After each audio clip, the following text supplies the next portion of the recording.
There he is. Good evening.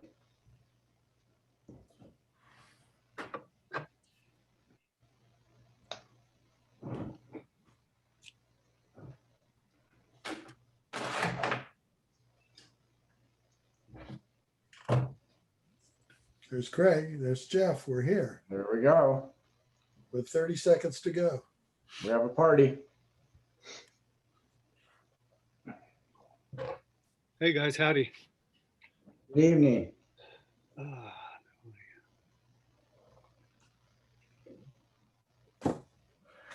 Okay, is it that time? I guess we have a few minutes.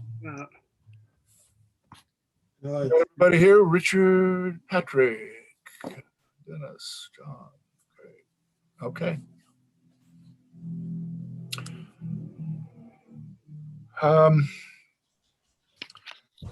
Call to order the Malibu Planning Commission regular meeting of August 2, 2021.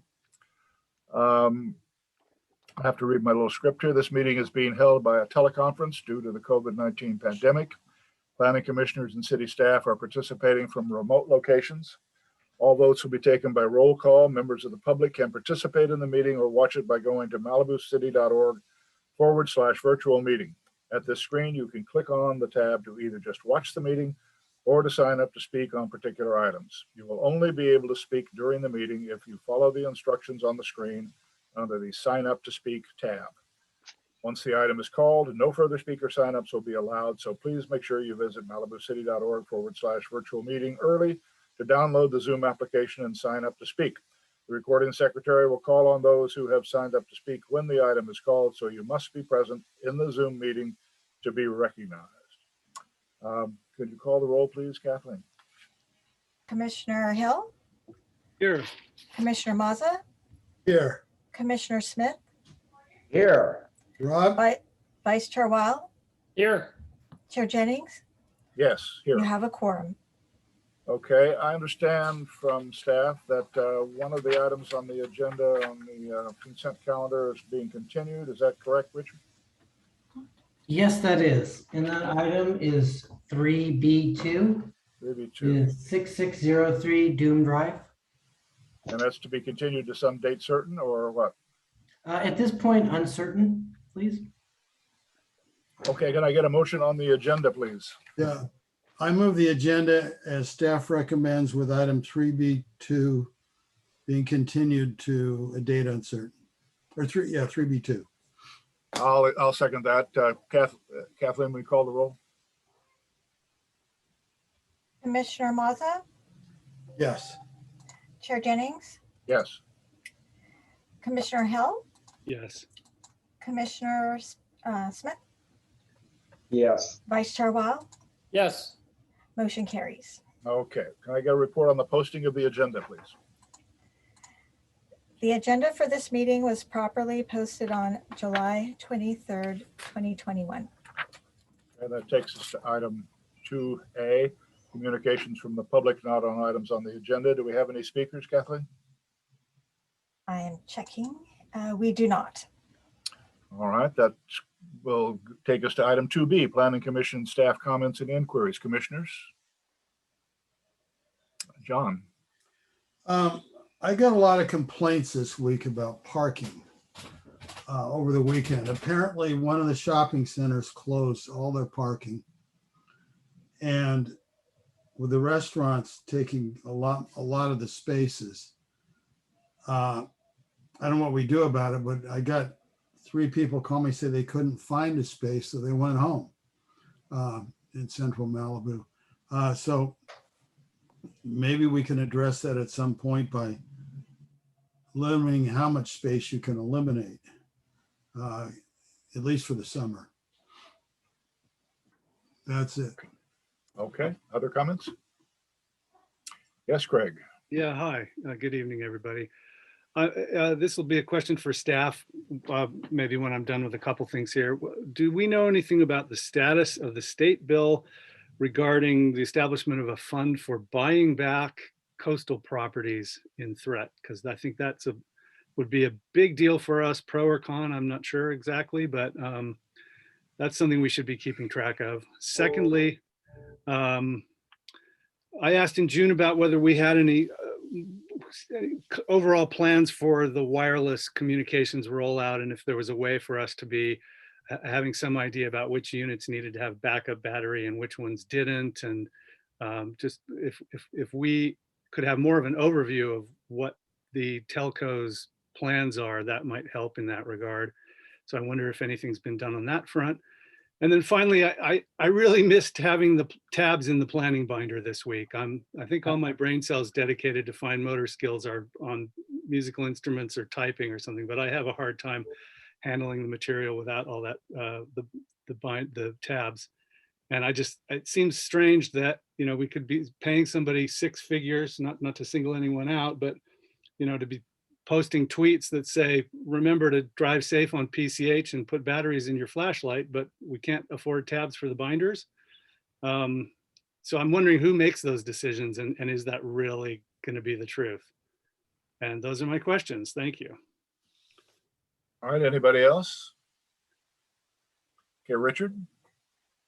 Sure, good evening, Chair and members of the Planning Commission. Work a little backwards here. So about the binders, really the city has no formal policy. For the longest time, the city council did not receive a binder, is my understanding. They tried to do everything digitally. Now I think my understanding is that the city council members essentially are handed a stack of papers, and it is up to them to put it in a binder. So we really don't have a staff policy on it. In terms of binders and tabs, it's a matter of staff time and then also the cost of these things. But what I can do is definitely bring it up with the city manager to see if there is a policy you'd like to see across all the commissions. Like I said, my understanding is a bit more is happening for this commission than our council from what I've seen. And then we have reached out, I believe, is my understanding, to the telephone or telecommunications, so the wireless providers. At this point, what we're doing is we're working on our city survey of what is in the city. That is something that was started a couple weeks ago after the contract was signed by the council. So that has started. I think our consultants, I want to say I've seen him roughly for probably about 3 weeks now working at City Hall, going through files. And we've been, and I've had Adrian taking a look at what it is he's doing to make sure it's getting the expectations or reaching our expectations that we presented to the council, and also what folks want to see. So I don't have an answer for you. I would have to look to see, if we could get more of an understanding of what is in the city for a system. And then the other question that was there, I'm sorry, Commissioner Hill. Well, part of that same question would be whether there's any movement towards reinvigorating the Telecom Commission. And I know that was discussed, but I don't know how much traction it had. You're correct. You are correct. That was discussed at the council level. I'm not aware of it coming back yet. I know that it was discussed, but if we get direction on it, we definitely will work on it. But I don't believe that there was a majority there to give us direction on that. Okay. And I feel like the last question there, before I say I have one more thing to say, and then we'll hand it over to Pat to answer your question, Commissioner Hill, about the state bill and coastal properties. The last announcement I wanted to make was that I would like to announce that as of last Monday, Adrian has been promoted to assistant director in our department. Oh, great. Thank you guys. Congratulations. Congratulations, Adrian. Well done. Yes, the man. Yeah, Good thank job, you, buddy. Richard. I'm super excited for this opportunity and look forward to working with you a little bit more closely. We had about a 2-month selection process. We brought in a panel of outside cities to do the rounds of interviewing, and Adrian was one of their top choice candidates. And so he impressed other cities. Luckily, they didn't snag him from us. So I want to say congratulations to Adrian. You'll be seeing him as we kind of divide up the workload between the two of us. I'll be focused on city council, but Adrian will also help with some of these planning commission meetings. So I wanted to let you know about that. And then with that, I'll let Pat speak to the last question that was raised by Commissioner Hill. It looks like perhaps Commissioner Mazza has a question too. Perfect. In my report. Thank you. Thank My you. question is real simple. Is somebody Adrian's getting promoted to more work. Are we gonna get a senior planner to handle that, or are we just gonna keep continuing things? Adrian and I, last week, we did some interviews with consultants, it'll be an immediate fix. And then I am going to look at backfilling Adrian's position that he had. And so we are going to work on that, to hopefully get that opened up. Yeah, let's let Patrick take the answer to the state question, then I'll come back to you, David. Correct. Yeah, it'll be very brief. Commissioner Hill, I believe you're talking about SB 83, the Sea Level Rise revolving loan program. Exactly. Yeah. So the last thing I heard is that it did pass out of, I believe it was the Committee on Natural Resources, but due to the changes they made, it had to get re-referred to the Committee on Appropriations. So it's, for lack of a better term, it's still kind of in that committee process right now. It would be good at some point, I guess, if it gets further, to have some sense of the implications for us. Yeah. Thanks. Got it. David? This is just sort of news update. Maybe staff can help us. Pulse Point says there's a vegetation fire northbound 101 at Los Virgenes in Calabasas. So if you get any updated news on that, if you'd pass it along, I think we'd all appreciate it. John? I just wondered if Richard had a comment about closing parking on the weekends in the summer. So with that, if you could get me a bit more information so I know when it took place. What I do know is happening is that on, I think it was Sunday morning, we had the last couple Sundays, I should say, we've had our code enforcement officers in the city. And it's mainly in response to the car shows or car gatherings, however you want to term it. And so because those events were taking place without permits and the shopping centers did not want to face any further fines or penalties from the city, a lot of the shopping centers in the early morning hours have either hired sheriff's deputies or security guards, and they have been policing the parking lots and making parking difficult for any of these the car enthusiasts. And the idea is to keep them moving. So I don't know if perhaps that's what did it, because we only have, I want to say, a total of, I think, 14 restaurants that participated with the outdoor dining. So it's not too many spaces. So I'm wondering if, from what you were saying, if it was on the weekend, Central Malibu, if it wasn't the car show. So if you could forward me that information, I'd be glad to look at it. Well, it's real simple. The village closed the whole parking lot, including for customers, on Saturday morning. Not a single car was allowed to park. Okay, I'll just add one thing to what Commissioner Hill was saying. I think there was a lot of interest in the idea of the revised telecommunications commission, something that I think it would give us an opportunity to get some people in place who have a little bit more focused expertise on this issue, because I don't think the Planning Commission is doing a particularly stellar job in being able to handle it. It's just not something that that we're equipped to do very well. So, but for whatever it's worth, I'm not sure whether you want to pass that on to the city council or not, but hopefully somebody will be listening. Okay, let's move on to the consent calendar. Are there any items that any of you want to pull from the consent calendar? Yes, Craig. You're muted, Craig. Yeah. 3B4, Blue Water, a couple questions on that. Okay. Everything else except 3B1 is a receive and file. So can I get a vote or a motion on 3A1? I'm sorry, wait a minute. I'm not correct on that. I want to get a motion on 3A1 and 3B1. I move approval of acceptance of 3A1 and 3B1. Okay, I'll second it. Will you call the roll, please, Kathleen? Commissioner Maza, Yes. Commissioner Jennings, Yes. I'm sorry, Chair Jennings, Commissioner Hill, Yes. Commissioner Smith, Yes. Vice Chair Wile, Yes. motion carries.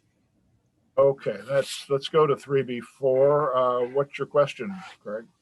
Yeah, a couple things on this.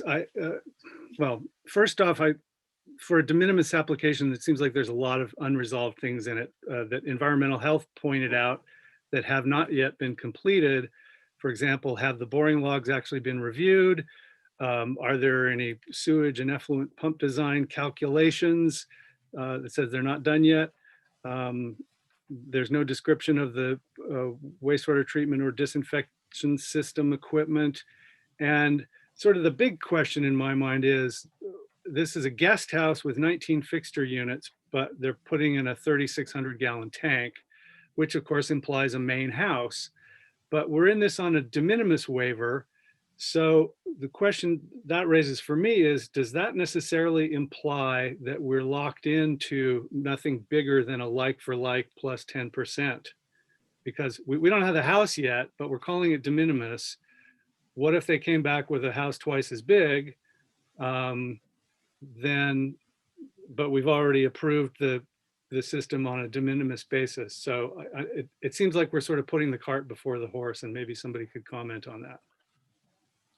If in the future, the homeowner does decide to turn this house into a guest house, because yes, the size of it would work as a guest house. If he should come back and do that, that new home would go through the coastal development permit process. And this commission would at least have the opportunity, and I don't know what design yet, so we don't know what they have, if there are anything discretion, if there is anything discretionary. But either way, it would at least be reported to the planning commission as an administrative plan or administrative coastal development permit. And the commission could always request that that permit, provided there's enough votes, be brought back for a full public hearing. So this is not guaranteeing any sort of future development. John? How are we supposed to evaluate septic systems when we had a house about a month ago that was 5,000 square feet and had a 1,500 gallon tank, and now we have one that's got 19 fixtures, it's got a 3,600 gallon tank. Do we have any discretion on what we approve or accept? Because they don't seem to make any logic at all to them. I understand our purview here is really boiled down to, does the property qualify for a waiver? That's the first question. And then is the system that's being put in place something that the city's experts who review this design, such as our environmental health administrator, has it been reviewed by them and they feel comfortable that this is ready to move on to the next step and meets the requirements? And I understand Commissioner Hill is questioning that, judging by their, it is a complete letter. They're saying that it's ready to move on to the building plan check phase, but I understand that Commissioner Hill has a number of questions, and I can make certain to bring that to the building official's attention. But our purview here really is, did the home suffer disaster-related damage, therefore does it qualify? And then also we make certain that the system as being approved isn't allowing for or being approved as part of a new use. And in this case, it isn't, because there was a larger home here and that home had a system of this size. And so the applicant's choosing to replace it. And I understand that one can't draw a linear relationship between the two. I'm sorry, I can't think of a better word to use. But I understand the commission's concerns. However, we've met the requirements, and Pat can speak to that too if needed, of what is a de minimis waiver and has the commission done its job? Well, Craig? environmental health expressly pointed out that there were several things that had not yet been completed in the review. So, I mean, that's why I pulled it. It just seemed like this is kind of not fully baked yet.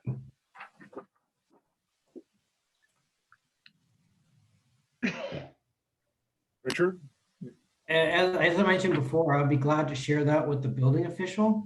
But it is my understanding that for the purposes of the planning review or the review to get you through to the next step, this has met those qualifications. Now, those technical reports, and perhaps they would do a better job explaining this than I, could be in the sense that, you know, they first want to get this done before they invest a lot of money into those technical reports. And also those are most likely engineering aspects that are being addressed, not necessarily something that falls within the review requirements of a de minimis waiver.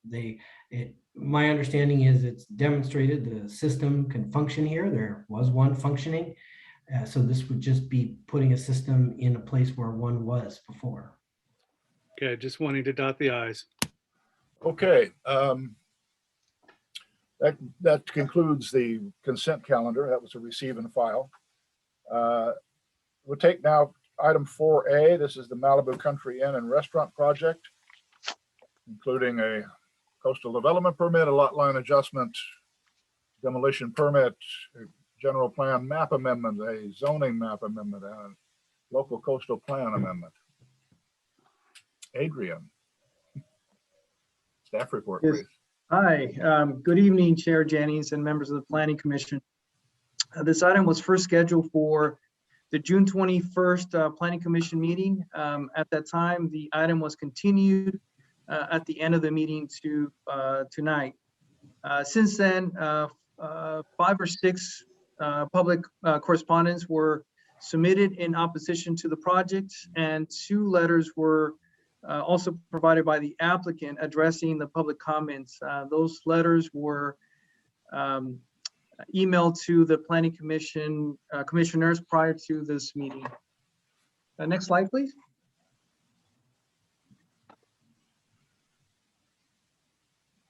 The subject property consists of 2 parcels, the Malibu Country Inn lot and the Point Doom Club lot. This aerial photograph shows the 2 properties. The proposed development is almost entirely within the Malibu Inn lot, except for the deck extension. The Malibu Country Inn lot takes access from Westward Beach Road near its intersection with Pacific Coast Highway. There is a drainage swell in between Westward Beach Road and Pacific Coast Highway, which is identified as a stream in the ESHA maps. And within the swell area and along the front of the property, there are protected native trees. These trees help screen the proposed development from PCH and the beach as well. Next slide, please.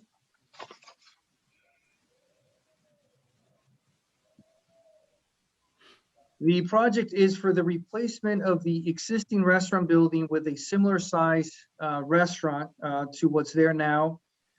And the construction of a 277 square foot second floor that would be new to the restaurant building. The replacement of a 200 square foot unpermitted storage shed with a 100 square foot storage shed outside of the side yard setback. The replacement of an unpermitted ground level deck with a smaller deck in compliance with the required setbacks. And the reconfiguration of the existing parking lot to provide 40 parking spaces without increasing the nonconformities of the previously approved parking spaces. Next slide, please. The proposed lot line adjustment is between the Malibu Country Inn lot and the adjacent Point Doom Club mobile home park. The Point Doom Club lot is zoned mobile home residential, or MH, and the Malibu Country Inn lot is zoned CV1. Both the Malibu Country Inn and the expanded land into the mobile home park lot are proposed to be rezoned to CV2 in order to reclassify the existing motel and restaurant into a hotel. This reclassification is subject to a conditional use permit and a parking variance. The existing off-street parking meets the parking provisions for the motel and restaurant, and the operation of the facility will not be altered whether it is considered a motel or hotel. A CUP was previously issued for the restaurant, but the motel remains a legal non-conforming use as it currently requires a conditional use permit in the CV1 zone, and one has not been issued for the motel.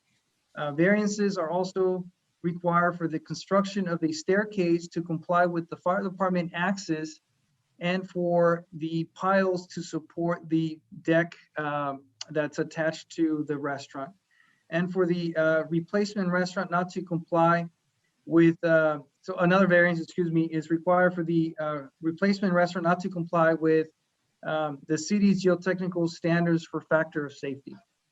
A site plan review is required for the second floor and portions of the restaurants to exceed a height of 18 feet, but not to exceed 24 feet for a flat roof. A minor modification is requested for the restaurant to remain in the same location, which requires a modification from the required front yard setback. And a demolition permit is proposed for the replacement restaurant, the removal of unpermitted storage shed, and partial demolition of the existing deck. Next slide, please. Here's the site plan showing the location of the replacement restaurant over the existing restaurant and staircase over steep slopes. The existing motel consists of 3 separate buildings, and the existing parking lot is located along the entry driveway, and angled parking spaces is behind one of the motel buildings. Next slide, please.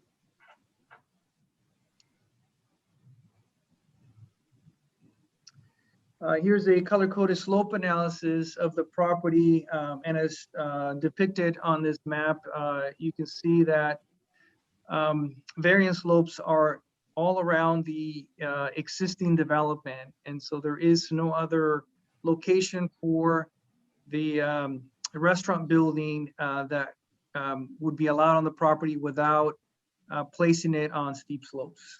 Next slide, please. Here's the lot line adjustment exhibit showing in gray the expanded area into the Malibu Point Dume Club lot. Next slide.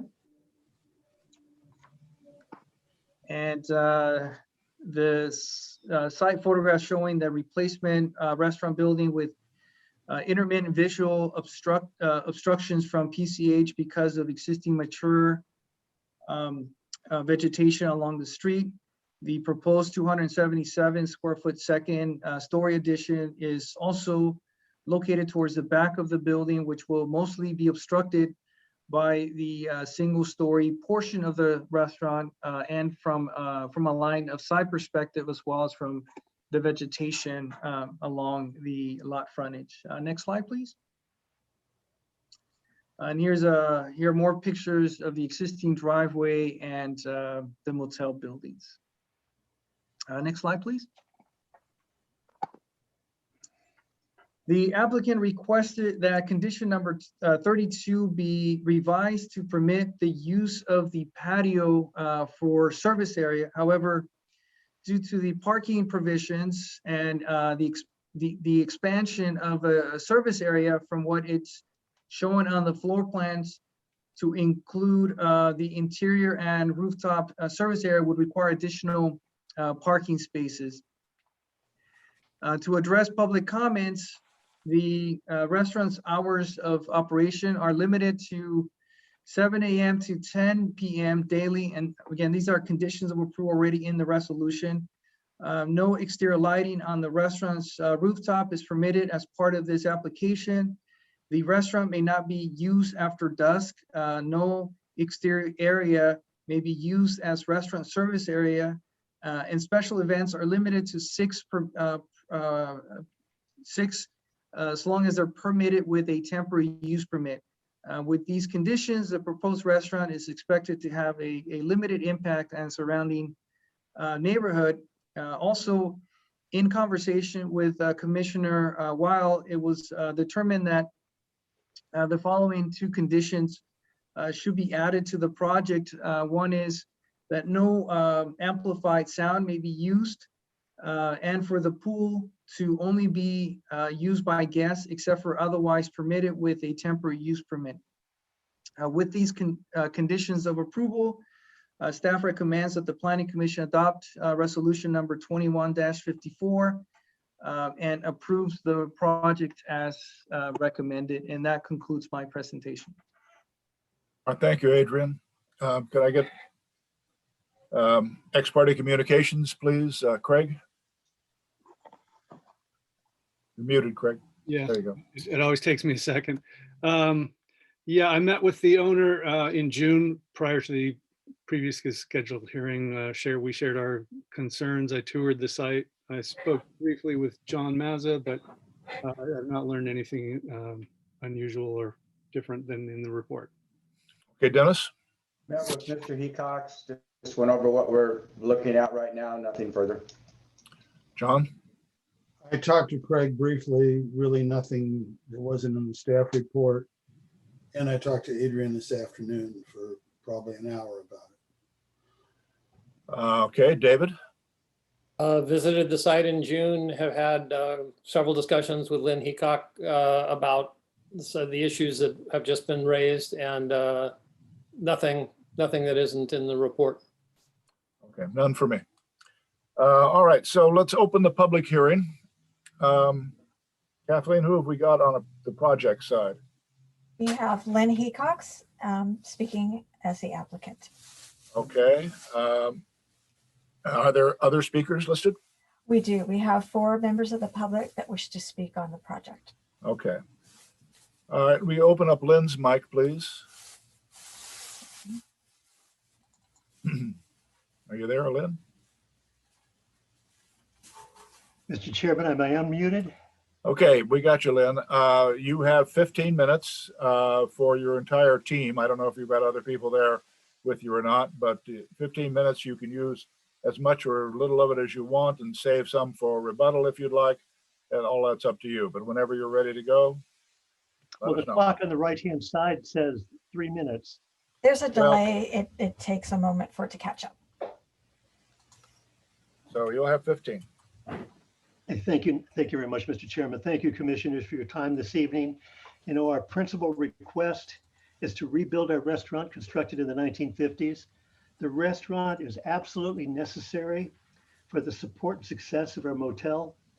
These are some of my comments here that I've submitted to the commission previously. There are 5 items that we would bring to your attention. The first one is we are requesting our restaurant to be rebuilt with a factor of safety reduced from 1.5 to 1.26. Our request is supported by the Malibu Building Code and the city building official. You may have read the various geotechnical reports detailing our property.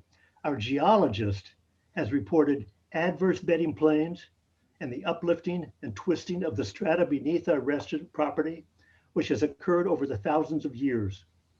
Remarkably, the site has not experienced any landslides in the past nor present. As a result of these findings, per section 110.2 of the Malibu Building Code, the building official has determined, quote, that the proposed work will not impact a historically active landslide, end of quote, and that a hazard from landsliding, settlement, or slippage no longer exists, end of quote. The building official concludes the proposed structure is not at risk, and the reduced factor of safety to 1.26 is approved. May I have the next slide, please? Reducing the factor of safety is not a new procedure. Reducing the factor of safety has occurred in many areas in Malibu. Big Rock, Las Flores Mesa, Rambla Vista, and so forth. I'm told that many of the fire rebuilds in the Rambla Vista fire over 20 years ago were approved with a factor of safety of 1.25. And how many homes have you heard collapsed with a factor of safety of 1.25 in the 20 years plus? None. They're all on very deep pilings. The land has a factor of safety of 1.25, but the buildings are safe to occupy. Also, the geotechnical guidelines also permit roads and driveways with a factor of 1.25. Have we seen any driveways recently fail? Next slide, please. These 5 items include the restaurant that we just heard to talk about is continued. What we're looking at here on this exhibit is a planning commission resolution. This is the project description. And I might just make a few comments of the highlights. This is a new 2-story single-family home, beachfront. We're requesting a variance to reduce the required factor of safety. This is a planning commission approval of a variance at the address 20222 PCH. Next slide, please. These are more variance findings. Look at the highlights. More than, next slide, please. More than 200 residences are currently situated within the Big Rock Mesa landslide, and habitation is not restricted within the existing residences. The prevailing factor of safety for the site was between 1.26 and 1.28 because of the Big Rock Mesa landslide. At the bottom, the project has been reviewed and approved. Therefore, next slide, please. The granting of the variance will not be detrimental to the public interest. Neighboring properties share similar site stability. The granting of the variance contrary to or in conflict with the goals, objectives, and policies of the LCP. My note at the bottom, I emailed to each planning commissioner a copy of the resolution signature pages. In Malibu, I find there are very unique circumstances that warrant reductions in the factor of safety. Item number 2 that I wanted to discuss is non-conforming structures. I don't think I need to say much here other than our restaurant is extended. It's outlived its life. We're entitled to maintain that restaurant or rebuild it in the same location as though in full compliance with the code. We feel these provisions reinforce our rights to rebuild. However, as currently designed, our restaurant is consistent with the LCP and Malibu Municipal Code as recommended by city staff and the building official. Next slide, please. Item number 3. Next slide, please. Financial feasibility of the motel without the restaurant. This is a very important subject. The City Planning Commission approved a CUP for our restaurant in 1996 with no expiration date. That was a welcome home sign in support of Malibu businesses. The commission also found that no impacts with the use of the restaurant were on surrounding properties. We have and have been a good neighbor. Our biggest concern, our main concern, is that the motel is remote and isolated. It will not survive without the approval of the restaurant. We've been on life support these past several years. We are hoping that the commission look at the findings that are required under CEQA. California Environmental Quality Act requires that decision makers must consider the social, environmental, and economic circumstances of each decision made. We are hoping that our economic concerns weigh in our favor. Next slide, please. This is item number 4. Commissioners, we would like to revise condition number 32, which allows food service on the patio area adjacent to our pool. I'd like to read to you some of this particular page, commissioners. In 1996, the Planning Commission approved a conditional use permit for the restaurant remodel and addition. At that time, the commission decided to include the patio area adjacent to the pool as a service area without requiring increased parking. Staff is recommending that privilege be revoked. Parking is important, yes, but in this unique location with no parking impacts, there are none on the surrounding community.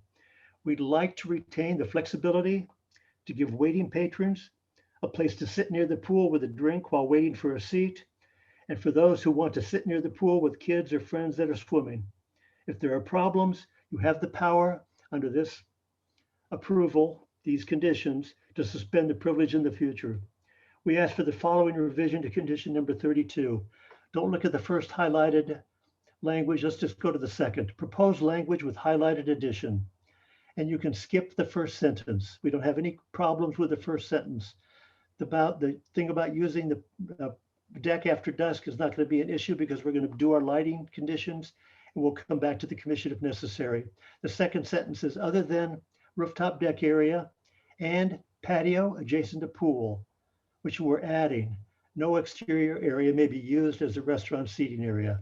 Once again, other than the rooftop deck area and patio adjacent to pool, no exterior area may be used as a patio seating area. What we're trying to do is provide the same flexibility to serve our customers that you granted to us in 1996. No more. And I'll show you pictures of that pool location again a little later with photographs. Next slide, please. Item number 5, we've received several critical observations, but we would like to reply briefly to each of these observations. These are some of the complaints that were lodged by people in the on the Bonsall Drive area. Complaint: there are numerous code violations over the years. Our reply: our past appears to be checkered with problems, but these are history. Most project sites I visit are checkered with problems, big and small. The code requires many things most people are unaware of. If we get approved, all violations will be resolved. Complaint: motel hotel intensification is not wanted. There is no intensification. It doesn't matter if we're a hotel, a motel, a restaurant, a hardware store, or plant nursery. All of these are permitted in the CV1 and CV2 zone. The size of our buildings is governed by a formula. Our use of whatever building is approved is limited to a maximum of 16,792 square feet. We are proposing a new restaurant and an existing motel of 10,160 square feet, 106 square feet. Also, every lot is required to provide 40% of the land area for landscaping and 25% for open space. We comply. We have no extra space for parking or additional square footage. We are filled up, regardless of us being a motel or a hotel. Complaint 3. A lot line adjustment should not be permitted on the CV1 lot, which is a visitor serving one lot, but they also include CV2 lots. That is less than the required 5 acres. We have 2.57 acres. Just before cityhood, all county commercial zones had no restrictions on lot size. The purpose was economical to encourage entrepreneurs to provide needed services on smaller lots. This was and is a grand idea from a planning perspective to support future Malibu businesses. The lot line adjustment will create some additional land area around our property, which will correct some prior property line encroachments. Number 4, complaint. This approval will allow Zuma Lagoon wetland to be damaged. It will not. The wetlands in Malibu and all riparian areas consist of the most productive habitats in Malibu for both plants and animals. Our proposal is in compliance with the wetland buffer zone requirements. Also, if you look at the Coastal Commission appeal map, the appeal zone map, this is the exact same buffer that protects the lagoon. It ends at our property line. We are not encroaching on the lagoon buffer zone. Our proposal also includes a water quality mitigation plan to ensure runoff from our property will be cleansed before entering the lagoon. Other property owners should consider incorporating the same on their homes. It will benefit the lagoon. Next page, please. More complaints. Too many variances are being granted. This is item number 5. Next page, please. Next slide, please. There are too many variances being granted. Some of the variances include the 50% reduction to rebuild the restaurant in the same location. That's actually a minor modification. They're also talking about a variance to reduce that increases the height over 18 feet. That's more of a site plan review. Nevertheless, there are some variances. There's variances for parking. For hotel use, we don't meet the parking requirement. However, as a motel, we do meet the parking requirement. A hotel will have a restaurant within the building. A motel has a separate restaurant. Nevertheless, all newer city and county codes across California require variances for an increasing number of circumstances for an increasing number of people.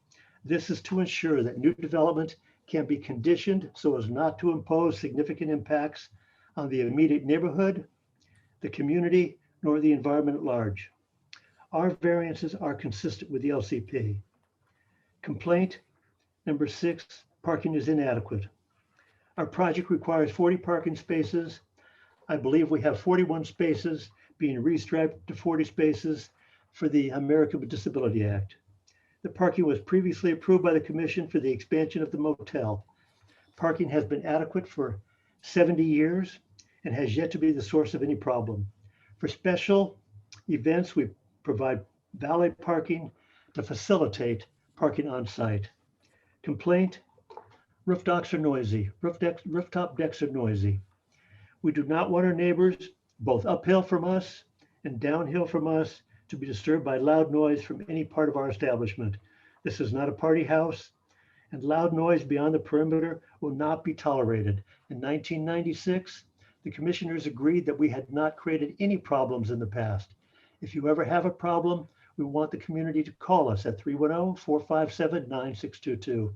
Staff has also included condition 27 for noise mitigation requirements as necessary, but I hear that another condition has already been added by one of the commissioners to be sure that if we're going to have enhanced sound, we'll come in for a permit to get it.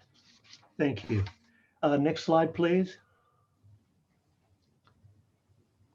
This is a view of the Malibu Country Inn from the west looking east. You can see the Country Inn circled in the middle. We're at elevation 50. The homes on the north side of Coast Highway are approximately 400 feet away at an elevation 50 feet below us. The homes to the south of us, up on top of the Point Doom Club, are about 200 feet away, 250 feet away and 50 feet higher. Noise should not become an issue for either of our neighbors, nor will light in the future when we come in for our lighting permit for the upper deck. Next slide, please. Photo 2 site plan actually shows the project area that we're involved with.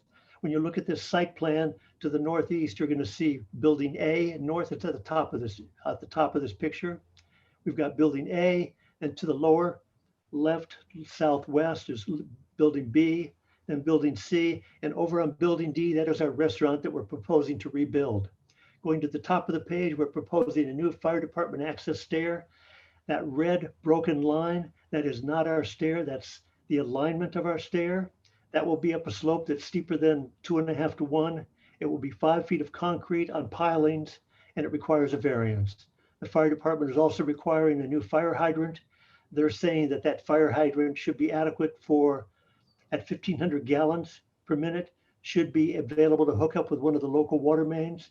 We never know about the water department. I'm always concerned about what they require because things always kind of get blown out of proportion. I was told that we can put a fire hydrant there without much problem. It'll probably cost $30,000 or $35,000. Excuse me, Lynn. Kathleen, how are we doing on time? We have no time left. Commissioner. Okay, Lynn, I think you've used your time. If you want to, Mr. Commissioner, and say you've received my photographs and the comments on prior emails. Thank you very much for your time tonight. okay, thank you, Lynn. Who's next, Kathleen? Next, we have Joe Drummond. Okay. Joe, you have 3 minutes. Hi, can you hear me? Yes. Honorable Planning Commissioners, this build has implications for my neighborhood of Big Rock because it is trying to justify its variance to the factor of safety of 1.5 by comparing to several non-permitted builds in the Big Rock Landslide Assessment District. It mentions both 20272 Inland Lane and 20222 PCH, the former, which is a brand new build on a new footprint in our landslide area, which many of you already know has a very low factor of safety with cracking occurring at the periphery of the landslide the past several years that has yet to be mitigated by our current dewatering system. The BRM POA is trying to get a vote to increase our assessment district to at least double what it is now, as it is insufficient to handle the homes that are already on the hill. 20222 PCH actually was completely destroyed during the 83 landslide and has never been approved for anything, and both of these projects are currently being appealed and have much opposition. No variances should or can be given in Big Rock due to the currently moving landslide that cannot have any more mass and water allowed into the ground. When there is movement, the factor of safety is calculated closer or lower than 1.0 rather than 1.5. So that means the force in the glue is greater for the mountain to come down right now rather than stay put. One more build will be the straw that breaks the camel's back. Lynn Heacock says that no slopes have failed in Big Rock, but that is not true. 20725 Seaboard Road, 20782 Rock Point Way, and 20727 Big Rock Drive all had slope failures that needed repair in the last decade, not to mention plenty of outs failures. Because the factor of safety has been constantly ignored in Big Rock and other parts of Malibu, it puts our community at great risk. These codes were put in place for good reason and should not be ignored with the approval of constant variances. This project should not be using Big Rock as an example of homes that have been issued variances successfully, as there have been no variances issued for any new construction in decades. The factor of safety code of 1.5 should be adhered to with all projects in Malibu, so a precedent is not set for communities at risk like Big Rock. This project has multiple code enforcement violations as well, so should not be given any leeway to the codes because of this. It is also very close to ESHA land and should go through the ERI process if they wish to expand in any form. This should also sort out any geological issues the project has. Please do your due diligence and keep our community of Malibu and Big Rock safe, and do not approve the variance of factor of safety on this project. Thanks. Thank you. Who's next, Kathleen? Next, we have Salvatore Fish. Mr. Fish, Yes, I'm here. go ahead. You have 3 minutes. Thank you very much. Mr. Chairman and a member of Malibu City Planning Commission, I appreciate your time here. A thing that keeps, did you have an opportunity to read the letter that my wife and I sent in? We've all received all of the correspondence that came in from everybody. Yeah. Very good. Thank you. I appreciate that. There's no sense in me rereading it. What I would like to mention, though, it just seems that there's a disconnect somewhere in my mind that Adrian, and congratulations, Adrian, to you and your new appointment, but in your reference to the project, you mentioned quite a few times unpermitted. And it seems that the applicant shows I kind of say disrespect for the law in the past. He keeps on doing things just the way he wants to, and it doesn't seem like he is ever reprimanded for it. And as a 50-year resident and homeowner here in Malibu that lives very, very close to the project, unfortunately, in the last month, there's been 2 to 3 very, very noisy with loud music and PA system that comes right down the canyon. And on 2 of those occasions, they were going on until way past 11 o'clock. Now, you know, I've supported the hotel. I've supported the motel. I think it's a great idea. I agree that he has a right to do certain things, but I'm concerned that who do we call? He says he put a number on the screen. I don't know if it's his personal number or not, but I've got an oil painting, to put it bluntly, of calling the commissioners or the sheriff or anything at 11:30 at night on a weekend in Malibu and having them respond to this situation.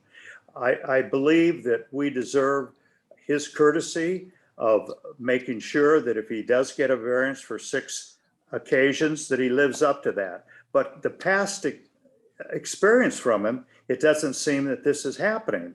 And that's what worries me. And this thing about a motel hotel, I don't understand why the Adrian put that in there, because to me that opens up the door for a hotel that could turn into, you know, a Hyatt or something else somewhere along the Coast Highway, because this has been permitted. Now, I could be confused of what that means, but it certainly seems that there's just a disconnect between what the gentleman is saying he is going to do and what the Planning Commission says they want it to do, and how is it really going to be reinforced? Again, I appreciate your time. I guess I'm out of time, and I look forward to you guys making the right decision. Thank you, Mr. Fish. Who's next, Thank you. Kathleen? Rosemary Ide. Okay, Ms. Ide. Unmute. Okay, now you can hear me? Yes, we've got you. Oh, okay. I'm Rosemary Ide and I live on Big Rock. And this item you're discussing tonight has big implications for Big Rock because we have a proposal on the street below us and the owner wants to dig into the bluff and move the building out of the bluff.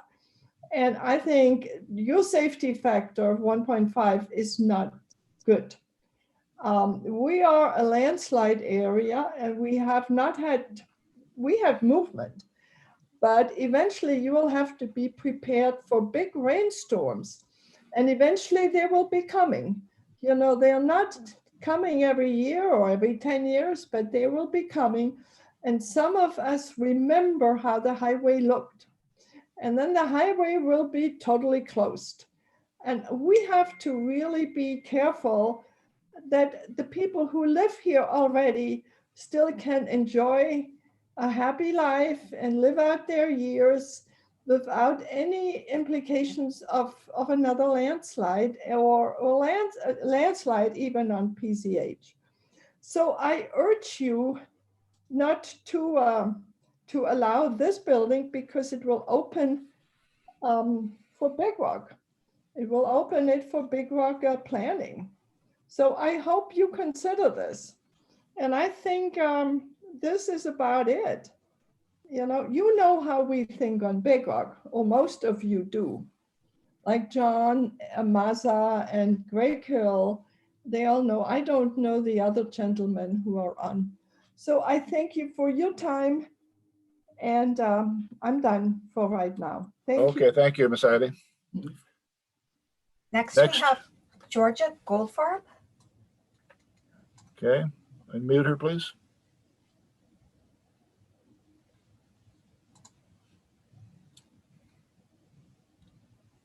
Ms. Goldfarb?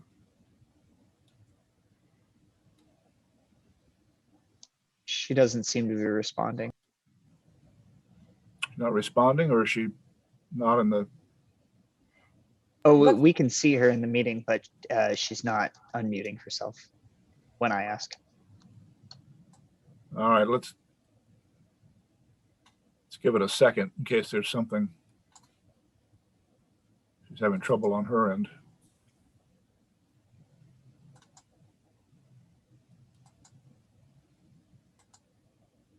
All right, let's put it this way. If she does, if she's able to make connection with you, we will reopen the public hearing to allow her to speak. But in the meantime, let's close the public hearing. We did have just one other speaker that I do not see in the meeting, and that's Richard Lawrence. I'm sorry, Richard who? Lawrence. And, okay. I don't see. I did find the connection. I'm sorry. Okay, good. We got you there. All right, good. We'll reopen the public hearing for Georgia Goldfarb's commentary, please. Okay. Thank you. I don't know why my computer keeps turning it off, but anyway. So my request is to please not support the continued variances when the factor of safety is less than 1.5. A decision to permit this will have an adverse effect on safety standards for building in a landslide area. As you know, Big Rock is having continued problems with the slide here. I would not like to see a pattern of accepting variances that would support further building in Big Rock, the slippery slope, so to speak. Further, this project is adjacent to the Zuma wetlands, and which of course is an ESHA area. And I personally don't support further encroachment or adverse effect on ESHA areas. I think even if you're within the boundaries, the project will still have an effect on ESHA and the habitat there. At bare minimum, an EIR must be done to determine the effect of the project on the environment.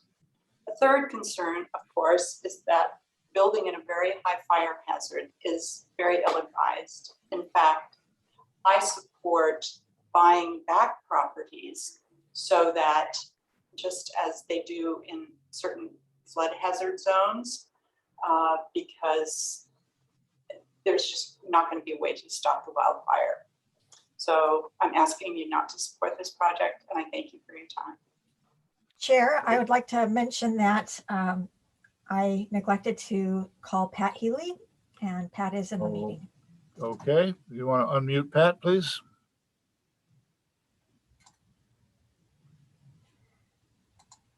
Can you hear me now? Yes, we've got you, Pat. Okay, this project was built many, many years ago, and now they're asking for additions. So I think, and the laws have changed in these years, so I think a CEQA review is necessary. There's just too many unanswered questions about this project that should be addressed. In addition, I think the staff did not analyze the ESHA. It is the Bonsall Stream, a blue line stream, one of the most pristine in Malibu.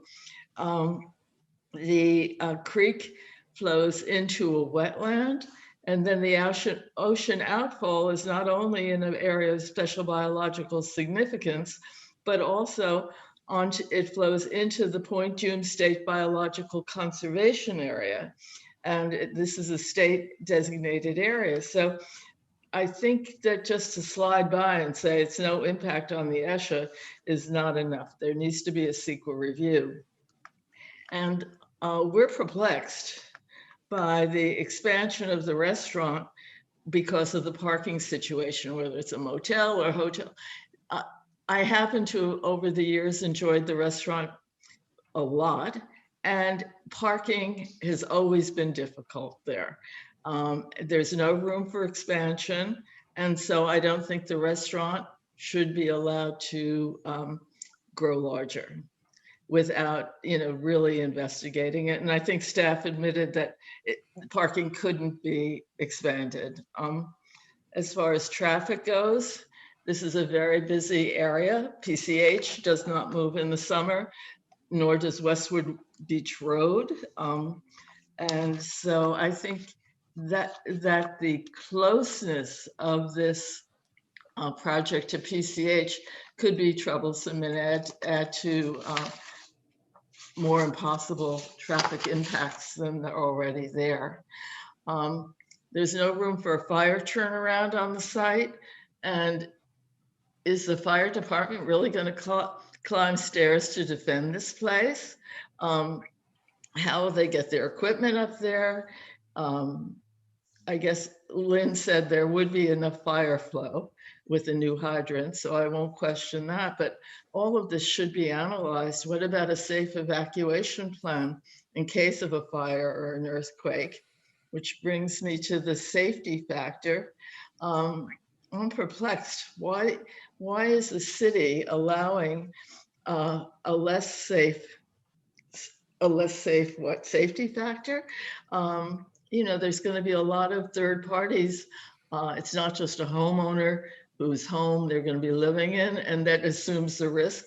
But these are third parties that could face harm. So I think the fire situation and the safety factor should be studied.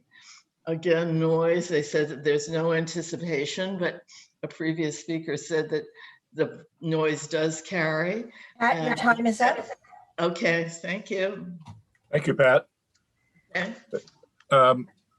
There was one other speaker, Kathleen, Richard, somebody? Richard Lawrence, and I still do not see him in the meeting. Okay.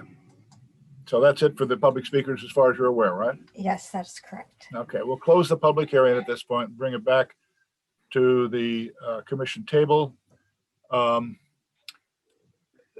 is a very complicated project. There's a lot of moving parts to it. And I've tried to think about a way that we can handle it without going off in all directions at once. And it seems to me that one way to approach it is to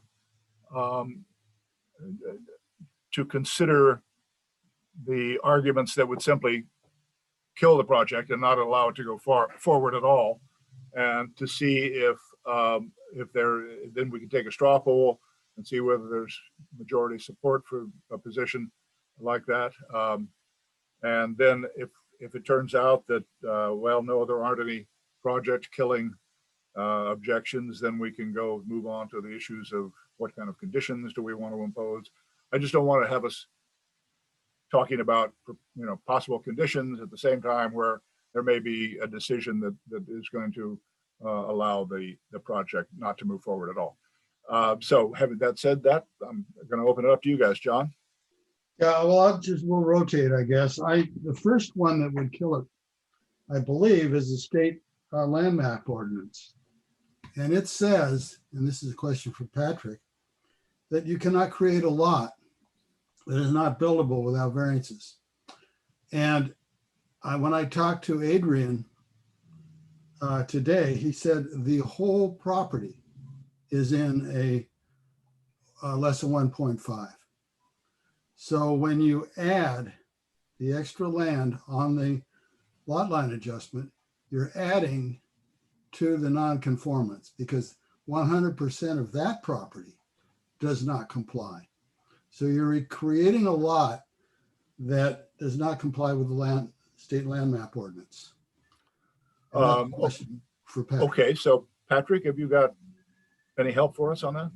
And so, this is the kind of the first I'm hearing of this. So the once again, I'm familiar with the Subdivision Map Act. That's kind of that references that. And so you're saying, does that apply to this situation where you increase the size of a lot?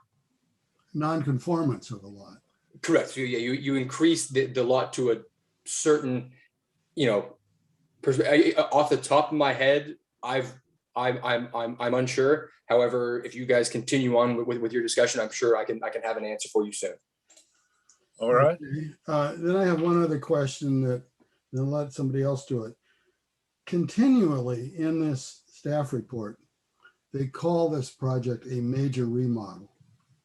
And then in other places, they admit that the whole building's been torn down and rebuilt. And if you tear down more than 50%, it's not a remodel. So I need some kind of explanation on how you get away with that. Adrian. Okay. So, and before I answer that question, I just wanted to point something out. So this application actually requires a and I wasn't clear about this. It requires city council approval and a recommendation from planning commission. So your recommendation is eventually going to make it to city council, and then they will make the ultimate decision on the item. Regarding the question that Commissioner Massa was asking, the question of the staff report identifying it as a major remodel, as far as a planning term, a major remodel is synonymous with a replacement structure. So probably 95% of the time referenced in the staff report, we reference it as a replacement structure. We may have called it once or twice a substantial remodel or major remodel, but we feel like those terms are synonymous with, with the code in terms of a replacement structure. It all means that from a planning perspective, this is considered a new building and that it is required to comply with the, with the zoning requirements. However, for purposes of, the building code and for purposes of the fire department, they have different criteria that they use. And so it is important for them to, that distinction, that this is, even though replacement structure, it's going in the exact same location that was what was there before. One last one, Jeff, because not last one, but Adrian said that we are not passing this tonight. We're making recommendations. All right. The question is to Adrian, can we recommend it be sent back for, say, an EIR or other studies that we feel are not there? Of course. I mean, those would be part of the recommendations you could ask, or you could ask for, you can continue the item for those items to be provided to you before you feel confident about making a recommendation. Thank you. Okay, John. Craig. Yeah, I had a couple questions for staff, mostly on behalf of the neighbors. I guess the first one would be, is it possible to describe any of the consequences that they've had to do because of the unpermitted stuff, the amount of fees, or, I mean, I think the impression here is they're getting away with something and getting an improvement from a motel to a hotel. Can you characterize that in any like legally permissible way for them to understand better and for us? Of course. So, you know, like the applicant said, there's no surprise about the history that is well documented in the staff report. So there has been a history of violations on the property. A lot of those violations were recently uncovered. In other words, they were asked to come in and get permits for various things, and they would do that, and then, you know, those permits expired. In the case of the addition, they came in with an application to do a sunroom or partition walls, and they were approved to do that, and they submitted a separate application to then enclose it, which was later withdrawn. And so the code, the code enforcement case was not updated to include all of that. It wasn't until very recently that something came up with code enforcement that prompted the applicant to actually submit the application. But as far as penalties, I think that because they submitted an application as soon as they were informed that there was an issue, and they have been pursuing this application ever since, the only penalties have been, paying for code enforcement fees. So, and following up, maybe moving in a new direction there, on the zoning and the difference between a motel and a hotel, I mean, it seems to me like I didn't fully get or maybe accept the whole rationale for why the lot line adjustment needed to be done. And I wondered why we wouldn't just be asking them to get an easement, for example, to go onto the other property, and what the nexus is with between that and having to call it a hotel. And I guess my concern and the neighbor's concern is if we allow a hotel here, what future possibilities does that open up? What is the difference in the zoning in terms of any implications down the road?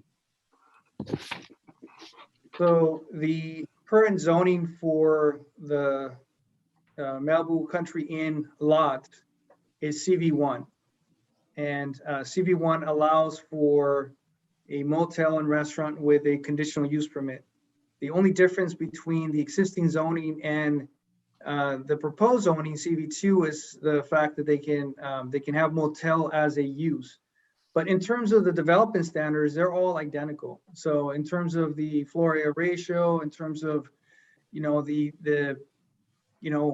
what requires a conditional use permit, what would need to be reviewed by the planning commission for any uses or changes to the proposed uses, all of that is subject to your discretion. They would have to submit amendments to their CUP, and those would have to be reviewed by the planning commission for approval. So you're saying, just to be clear, there no difference between the hotel and motel and what we do with the zoning now with respect to their neighbor's concern about, as they put it, whether there could be a Hyatt hotel on this property someday. Same difference either way? It's the same difference in terms of what they would be allowed from a development standpoint and from a use perspective. You can still condition the hotel the same way you would restrict the motel. The decision so the lot line adjustment require them to expand into a lot that was MH. And as a result, that expansion required that portion to be rezoned so that we don't have two different zones on one lot. And so they were processing an application for CV1. After discussing that with the former planning director, it was decided that just from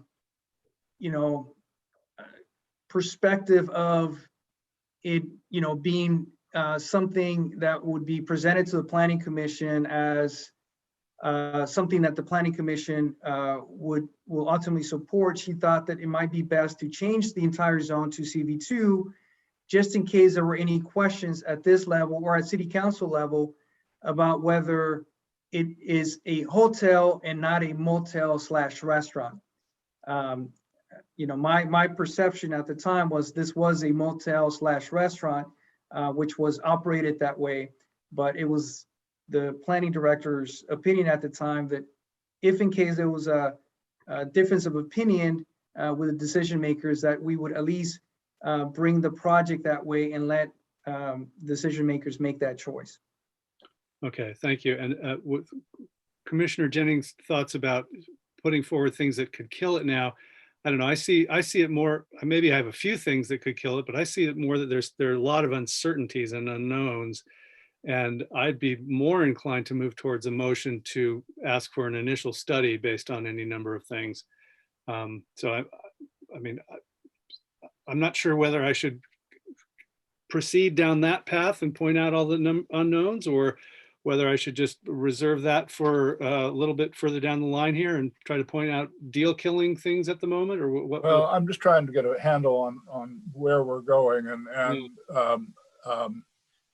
I'll bring up my own, I guess. I'm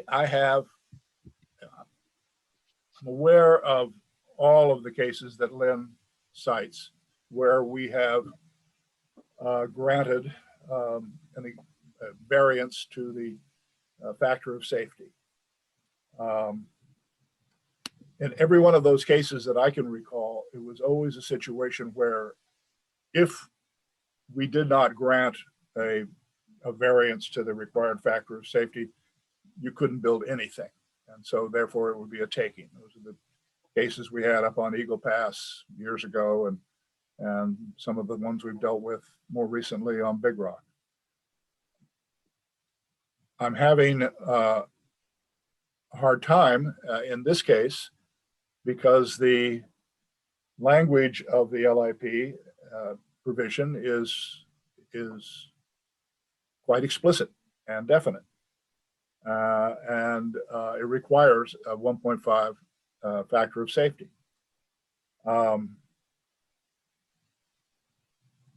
I don't agree that sound planning mandates that. I think that if the Coastal Commission had done a better job of drafting our LCP, that there would be provisions to deal with a situation where even though you couldn't meet the required standard, you were still improving the situation of the structure that's already there. There should be relief provisions that are built into a proper zoning ordinance, which is effectively what that is, but they aren't there.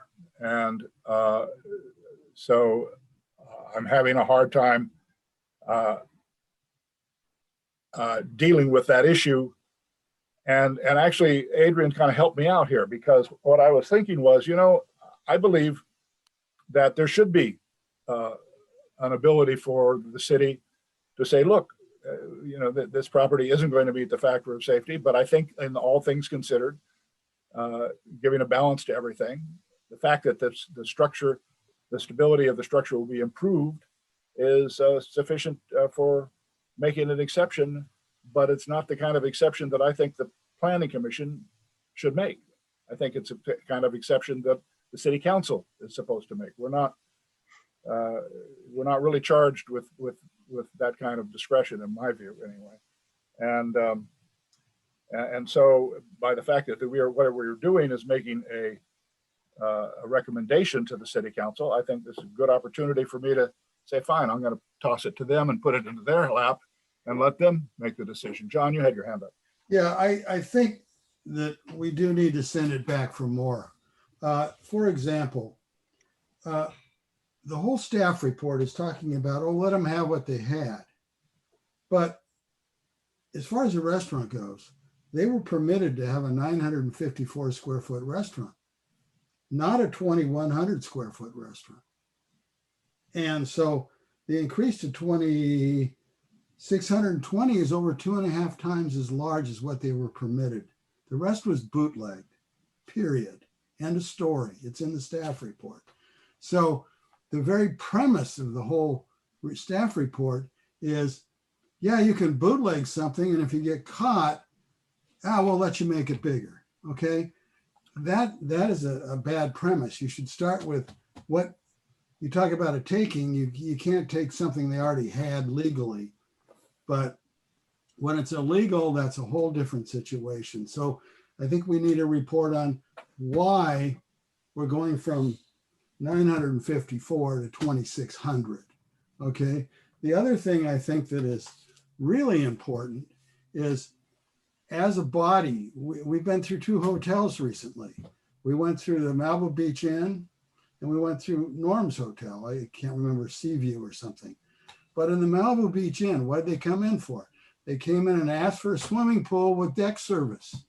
We said, oh, get some parking spaces. They said, oh, we'll get them across the street. Then they didn't get them. So they never got their outside service. This is the same situation. I just want to read you something real quick. Municipal Code 17.48.030 says for a hotel, you need 2 spaces per room, plus 1 space for average per shift employee, plus 1 space for 100 square feet of gross floor area, not service area, used for the consumption of food and beverages, plus public recreation areas, and 1 space for every 5 fixed seats outside, and every 35 square feet of assembly area. Well, they're saying, oh, gee, we have enough parking. It just flat is not true. This code is adopted by the city council. So we need a better analysis of the parking situation. We can't say, oh, gee, they cheated and they have this bigger restaurant, but we didn't care, we caught them. And then they don't count the service area correctly. And we denied the Malibu Beach Inn without it. So part of the findings we have to make is, yes, you have to treat everybody fairly in that zone. Well, we're creating a zone. So are the Manny brothers being picked on? Is Norm being picked on when he can't have parties? He can't have off-site guests. He has to have a valet, all the things we put on that project. So that's one thing. I think the other thing is, this is one of the most dangerous intersections in all of Malibu. I've seen cars, and you have too, Jeff, splattered all over the road there because it's a blind curve with people trying to make a left and people trying to make a right into Bonsall. And making a right into Bonsall, I used to live on Bonsall. You're taking your life in your hands to begin with. So by increasing use of a hotel without parking, you have to analyze it. It's a public safety factor. So we do need to go find the facts. The city council doesn't have time to go through and try to question all the facts when they don't have them. That's why I do not think there's a lot of other reasons here. But when I got 3 pages of problems on the findings, I've got, I think 17 findings I can't make. But in general, I don't see us sending this off to the city council going, gee, we couldn't figure it out, you do it. They need more information. For example, this is a coastal bluff. There's no question about it. It's right, it's beachfront. This is a blue line stream. It doesn't matter if there's a road in front of it, it drains straight into it. There's nowhere else for the water to go. It's a restored lagoon. It's a nature preserve, or whatever they call it, a fish preserve, one of 2 in the state. And we don't have any EIR. So I don't think we have any choice but to send it back and get the right answers. And then I think we need a better explanation is of why we have to change the zone. I mean, the most valuable zone in Malibu is hotel. It took Richard Weintraub, 12 years to get a hotel approved? Once you got it, it's gold. And we're just giving it away because they violated some laws. is my So your perception. direction would be to send this back for what? An initial study, an EIR, what? An EIR, a traffic safety study, a study of the effects on the lagoon, and parking. Biggest deal in Malibu, parking. Okay. I think we have the direction you're moving. Craig. Yeah, Commissioner Jennings, I can follow on what you said about the factor of safety for a second, but just on this point, yeah, I think you just say CEQA review, and that starts you with the initial study, and then you see from there whether you need the full EIR or not. But and I could list some things if we wanted to do that. I could list some issues, and John could probably list some. And just to kind of add on the factor of safety, though, I appreciate that they're talking about putting piles under the project and making the restaurant itself more stable. But the problem is that the slope stability issues are both above and below that and will remain that way. So there's nothing that would prevent that upper slope wouldn't just suddenly collapse on top of an extraordinarily stable restaurant, but it's buried in mud now. And I understand that the factor of safety assumption of risk release waiver form has its place. There are circumstances where that would make sense, but where there are non-signatory third parties involved, such as neighbors in Big Rock, for example, I think their concerns are legitimate. Or in this case, it seems even more, I guess egregious is a good word, because it's a commercial context. And so, you're not going to ask your guest when they sign in to sign that form and say, yeah, I agree that if the mountain comes down on while I'm sleeping or whatever. And I was trying to think of what you might do as an interim thing. And when you go to the gas station, there's a little placard that says Proposition 65 warning, gasoline causes cancer, da, da, da. I don't know if you just put that on the wall in the office that says you sleep here at your own risk. But I think that's problematic in the commercial context. So again, I could go down the list of some other things. I don't know if we're at that point yet, but those are my thoughts on those aspects. Well, let's see if we can get some reaction from either David or Dennis as to where they're seeing this thing going. Either of you have comments? I do. Okay.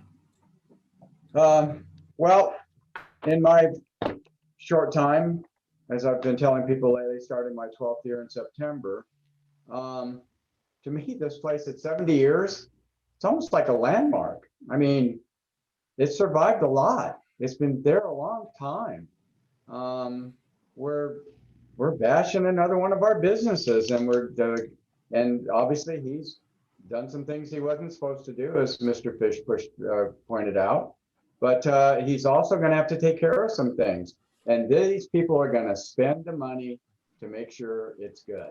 The piles alone, that staircase, that's going to be a small fortune to put all that together. And obviously the fire department's okay with it. So I just feel that we have to take care of our businesses here. And, it looks a little tricky, I understand, but I believe with the engineering that's about to come forward on this, it makes all the difference in the world. And because it's a lot of the work that I've done, I see what they're doing and to help make this a better building. I feel that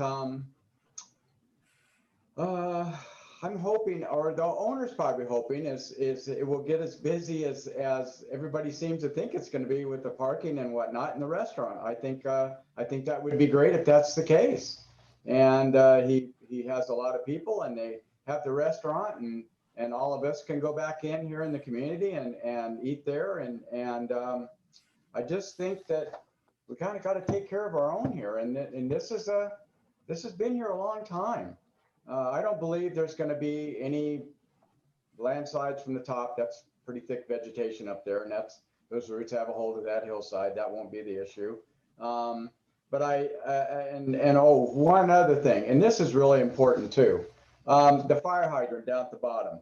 Mr. Hecox brought that up, and of course we had that situation with the water district with Mr. Haney. And I feel that we got to make sure that hydrant isn't part of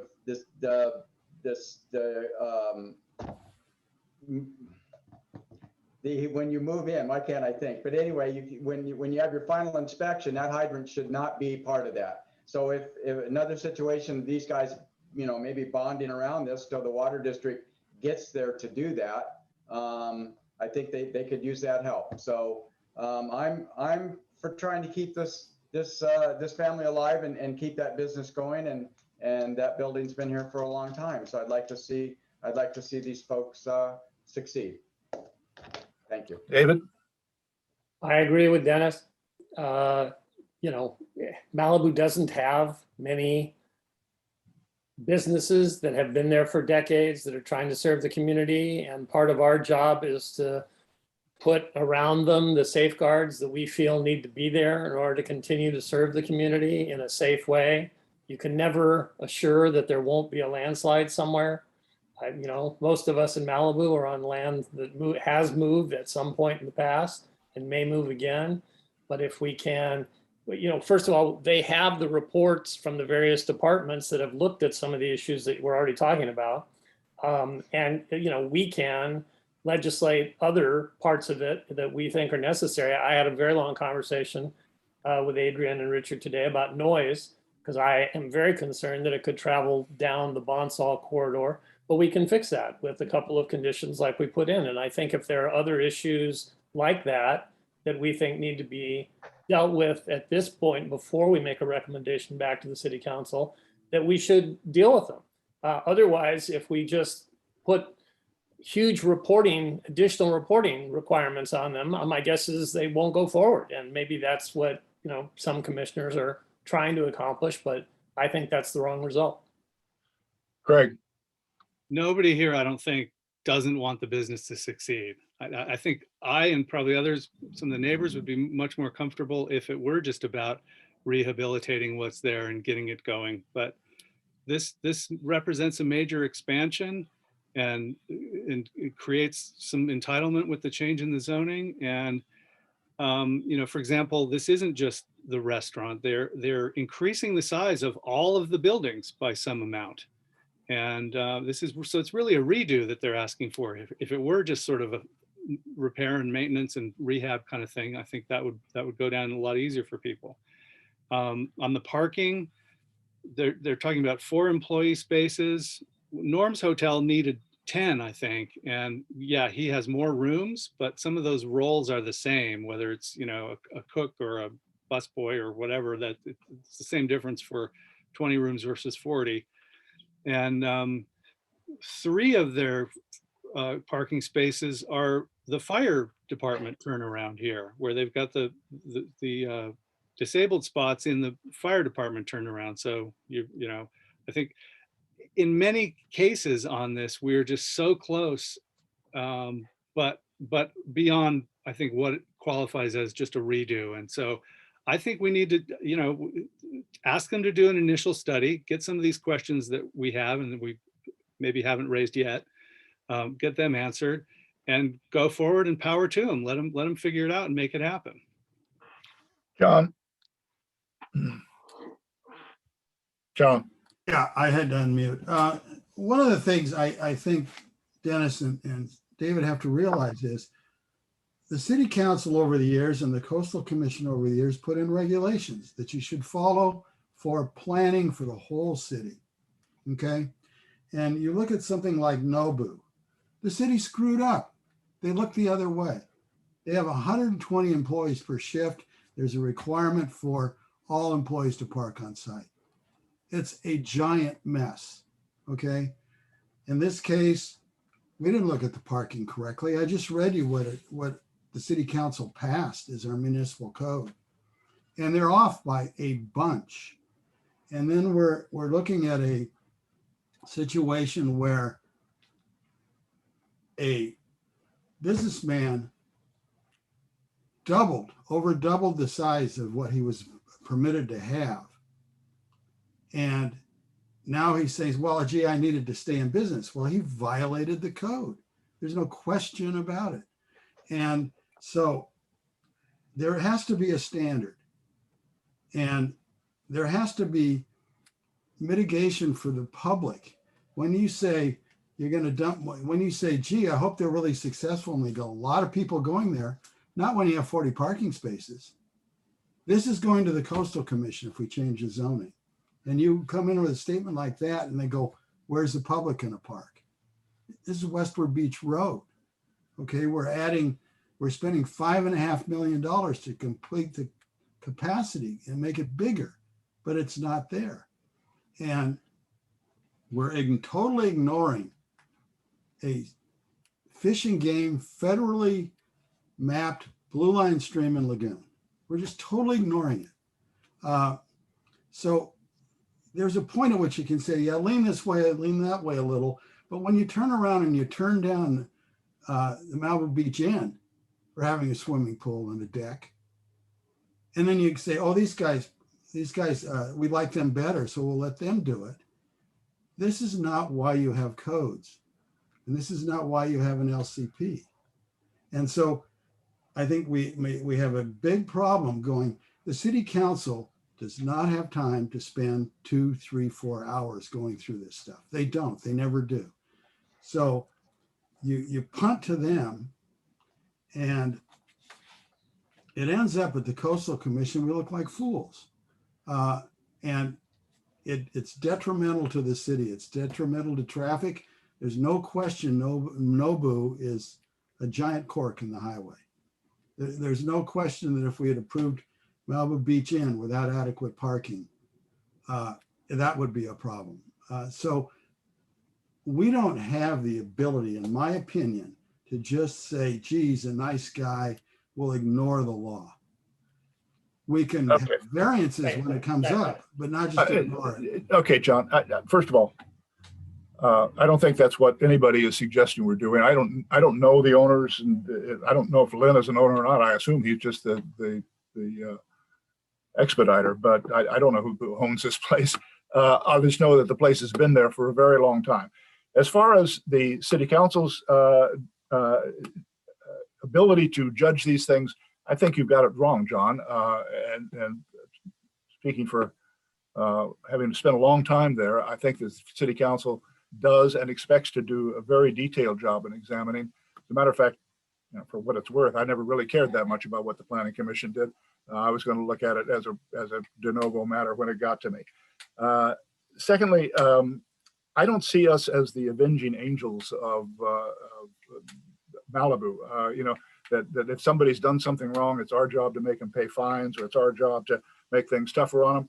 If somebody comes in and he wants to make an application for a project that we can approve, I think that's our job, to look at it like that.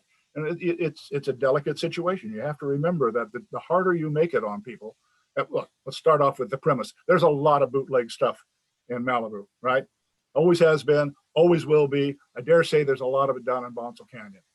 The harder you make it for people to come in and get their stuff in order, get them stuff squared with the city, the fewer people are going to do it. So there is a kind of a delicate balance that you have to keep there between making the process so onerous and so difficult that people just say, you know what, the risk is better to just not do it. So that's my point on that. I don't feel like we're in a position to punish people. Secondly, I think, when you look at questions like parking, I've eaten at this restaurant, I don't know, not a lot, but dozens of times. If I ever had to walk up that hill to get to that restaurant, I wouldn't go there. If you are not parking in that parking lot, you're not going to that restaurant. Nobody's going to park on Westward Beach Road and walk to that restaurant. It's a killer. So it's not as though overflow parking is going to fall off into the neighborhoods and be parking on the city streets, which is one of the things that the ordinance is designed to protect against. So there are lots of things where you have to apply the specifics of the project in trying to figure out how does our statutory law, how does our ordinances work in this particular context. It's not just one size fits all. Go ahead, John. I'm not trying to punish, but I'm saying you don't reward. You don't say, gee, we approved 954 square feet. We admit this property is underparked, but we're going to give him another 1,700 square feet just because he built it. That's different than punishing somebody. And we're going to ignore parking requirements because there's no place to park. So we'll let him expand his capacity, but we know there's no place to park. We know 40 spaces aren't enough. And we're going to ignore the fact that you've got a blue line stream and it's beachfront, et cetera, et cetera. We're going to ignore traffic that affects the people because, gee, he's got to make a living. I mean, but the main thing about codes and following them is you have to treat people fairly. And we flat out turned down this type of deal in the last year twice. The only two times we've dealt with hotels since Richard Weintraub's permit in like 1995. And then we say, well, you guys can't do it and you can't do it, but here you go, let's do it here. That's just not the way the system works. And that's why you pass codes. If you want a variant, put in a variance. But we're saying that we can read 1748-030, but we don't give a variance. We just say, that's not what it says. There is a That's the variance problem. application. There is a variance application for parking in this application. But it's not based on the requirements. Yes, David. Dennis had his hand up before me. Okay, well, I saw you first. Go ahead. Oh, sorry. Oh, Go ahead. My point, John, it's not whether you like the person, it's not whether you like the project, it's not Richard Weintraub versus these people. Every single project rises or falls on its merits. The fact that it's a hotel and we've done things with certain hotels in the past, that isn't precedential for me on what the situation is here. It's what's in the report and whether it meets the requirements for the variances that they're seeking to get. You know, it's as simple as that. Dennis, you had your hand up. Mr. Fernandez, I want to double check on this on the drainage now, because there is a new system for draining into the, I guess, the lagoon, as people are calling it. Am I not correct? As I look at these planter boxes and their filtration system?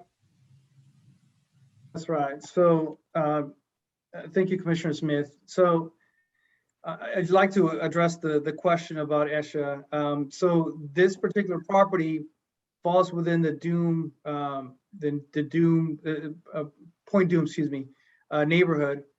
Point Dume neighborhood was addressed in a different way than the rest of the city when it comes to the ESHA requirements. They didn't identify streams. They didn't identify the traditional, buffer from streams like we see in other places. Instead, what they required is that development be limited to slopes that are flatter than 4:1, and those areas would be considered to be your development area, whereas in other places you'd be limited to a 10,000 square foot area or 25% of the lot area, whichever was more restrictive. However, there is one exception to that rule, and that has been, it's been tested before and has been agreed upon by the Coastal Commission, and we've had multiple projects go through this, and that is if the property is proposing construction on slopes steeper than 4:1. However, if those slopes do not directly drain into a canyon that slopes into a stream, then therefore the 4:1 slopes do not apply. And again, that has been applied in multiple projects before, that even Coastal Commission have agreed to that. In this particular case, the water that will be generated as a result of the additional hardscape will be captured on site, and that water will be treated and biofiltered into the biofiltration system. However, the water that will run down the slope like it did before the development, that will continue to run down. However, that water doesn't directly go into the stream. That is also collected on the street and into a culvert that eventually makes it into the stream that's on the opposite side of Westward Beach. And so that's the reason why this project was processed this way. It's not meant to ignore the stream. In fact, the stream is mentioned in the staff report and also mentioned in my presentation. Yes, when I was on Winding Way on that project before the owners had to sell, I had a similar system on Winding Way. So I know that these are around. I mean, we're as a city, we're requiring these for all the right reasons. So if in new construction and this water runs off, it runs off cleaner. It ends up in a cleaner thing. Now, you guys all know at Tuna Canyon, you know, I've got 30,000 gallons of filtration going up the main drive you look at every time you go. I got 35,000 at lot 1. I got 32,000 at lot 2 and 37,000 gallons of area to clean water with. So that project has that much capacity because it all ends up down at the Tuna Creek. So long ago, our city has been thinking about this and have been doing a good job doing it. Yes, it's expensive to do, but the end result is what everybody in our city would like. Thank you, Mr. Fernandez. Craig. Another thing you could do with the initial study is it requires that you look at alternatives on the siting, and that might show you, I mean, the proposal here is to redo so much of this thing. It's practically a new project. So you might as well go half a step further and say, you know, what is the safe spot on this lot to put the restaurant, or how to reconfigure it so we're not violating the factor of safety. That's something that the initial study could look at. Yeah, I'm confused, Craig. There's a lot being redone with regard to the restaurant end of it, but I don't see. Am I missing something? Are the motel rooms being redone? Is that if you something? look at table 2, proposed project development program, the approved plan. Well, okay, so it's a question of the difference between what was approved, what was originally permitted versus what is proposed now. So yeah, there's bootleg on all the buildings, but the permitted amount is substantially less than what we'd be wanting to approve now.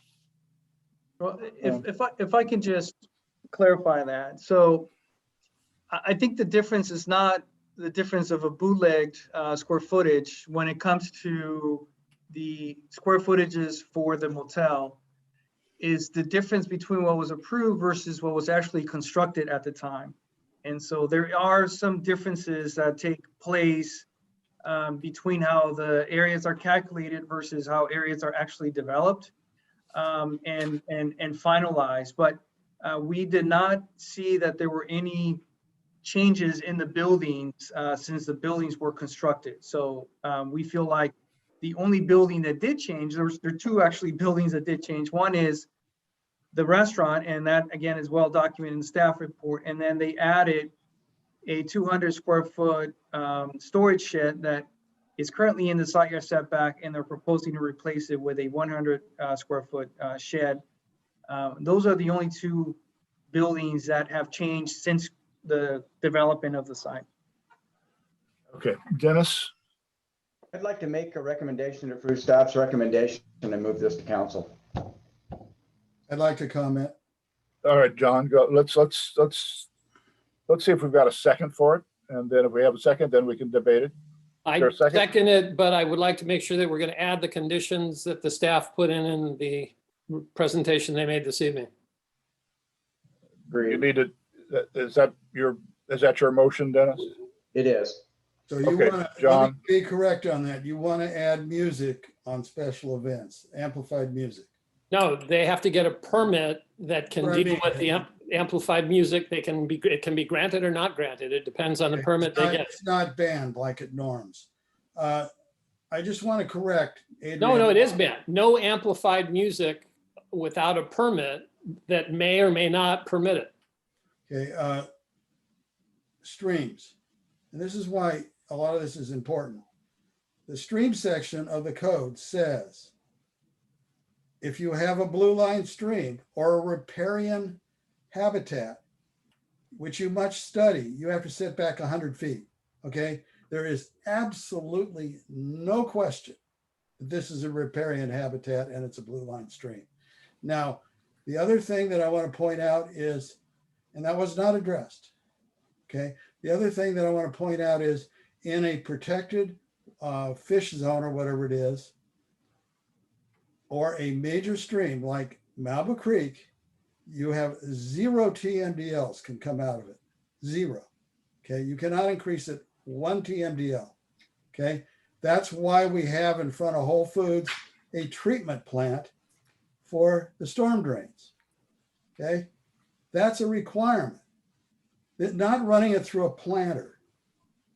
Commissioner Mazza, you're not looking at this system, and like I explained, I've built this, and it's very expensive to do, and it works. There's a reason for this box the way it's designed. Okay. It doesn't, what we need in our staff report, it releases 0 TMDLs, not 1. And that's out of 1 million, 1 part per million. Okay. Planter boxes don't do that. Okay. So the reason why I'm going to vote no is we're going to charge off to the Coastal Commission with something that is way out of compliance, and we're not studying, we're not getting CEQA on major things like traffic impact. The Malbo Beach Inn put in a stoplight, for example. Okay, we're talking about traffic impact on the second most dangerous curve in Malibu, and we're not even studying it. Commissioner Mazza, this building's been here for 70 years. There's not going to be a lot of change here. He just wants to make better changes. He wants to increase the capacity. Right, he does. For 900, he wants to increase the capacity without increasing the parking. So Adrian, what kind of analysis did you guys go through in terms of whether or not an initial study was required? So there is a paragraph at the end of the staff report where we address that.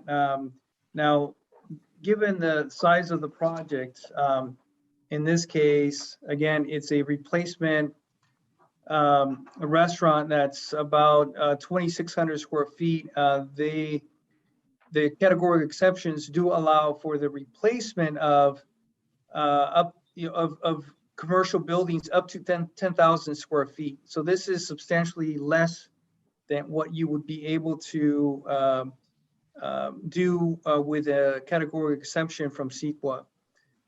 In terms of the parking, I should also point out that the way parking studies are done is based on uses. They don't take the code requirements that we have. Instead, they look at uses. And from a use perspective and from a service area perspective, there is no net increase. And so the study, the traffic study would show that there will be no impacts to traffic as a result of that. Now, I agree that there is a difference between a motel and restaurant, and that there is a difference of opinion on how the hotel parking requirements can be applied in this case. However, there is a variance being applied for that difference, whatever difference that might be. Currently, it's noted by staff that there will be an additional 6 parking spaces. That number can be changed to 10 or 20 parking spaces. The reason why we're supporting the project is because we feel like the change is only on paper, that the operation of the facility will not change as a result of this project. All right, thank you. There's one other question I had, and it just slipped out of my head as I was listening to you. So I'll see who else has. Craig has a hand up. Yeah, just to summarize my biggest concerns, because I see sort of where we're heading. I think I can't make the parking variance. There's a safety issue on the fire department turnaround being synonymous with 3 of the parking spaces. The factor of safety variance, I can't make that, and would oppose anything referencing Big Rock or anywhere else in Malibu. And I don't know if it sounds like you're heading there. I could impose a couple other deed restrictions, but I can't see doing this as is unless we did an initial study to work out some of these issues. Mr. Okay, Chair. Jennings. John? Oh, sorry. I'd like to get Patrick. You, excuse me, John, Yeah. just a second. Patrick had his hand up. a Oh, few yeah. minutes ago. That's what I've asked before. I apologize, and Commissioner Mazza, it is that answer to your question that I'm sure is in the back of everyone's mind that you asked. I would point you to Government Code 66412D, which states the Subdivision Map Act excludes from its requirements lot line adjustments between 4 or fewer existing adjoining parcels if there is no resulting increase in the number of parcels. And then that's kind of right on point. And then secondarily, I would say the idea that this is or is not a buildable lot is, I think up in the air due to the fact that they are here requesting this variance. So Well, that's it for me, let me James. ask you, we have turned down a lot split in the past because the lot split created a lot that had no buildable area without variances. And we did that because of the MAP Act. It's on Fern Hill, right where the bridge is. And we turned it down because of that. So you're saying I know the MAP Act doesn't cover 4 lots or less, but there's other requirements in the MAP Act about creating parcels that cannot be approved, period. Not just whether you consider a subdivision is 5 or more, but creating a parcel, making it worse is also included.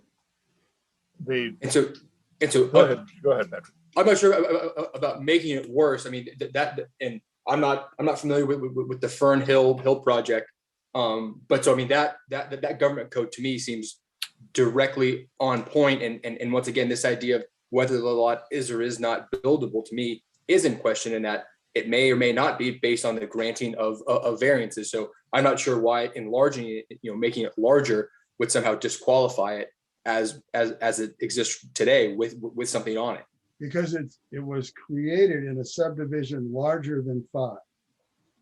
That lot was part of a subdivision that covered all of Point Doom. I think it's 480 lots. Okay. Now maybe it was done in 1942, but it was still one subdivision. Right, before the enactment of the subdivision mapping. Yeah, David. I just want to move Dennis's motion and Right. just be clear that we're, as we said, the 2 conditions, the not using the pool area and the no music, no amplified music, and the need to get the use permits are in there too. Yeah, I do remember the thing I wanted to ask you about, Adrian. They have requested that that they be allowed, that the condition be modified to allow the pool area to be a place where people could sit and have a drink and so forth. And your argument was that adds additional parking requirements. Is that the gist of it? Yeah, that's pretty much it. So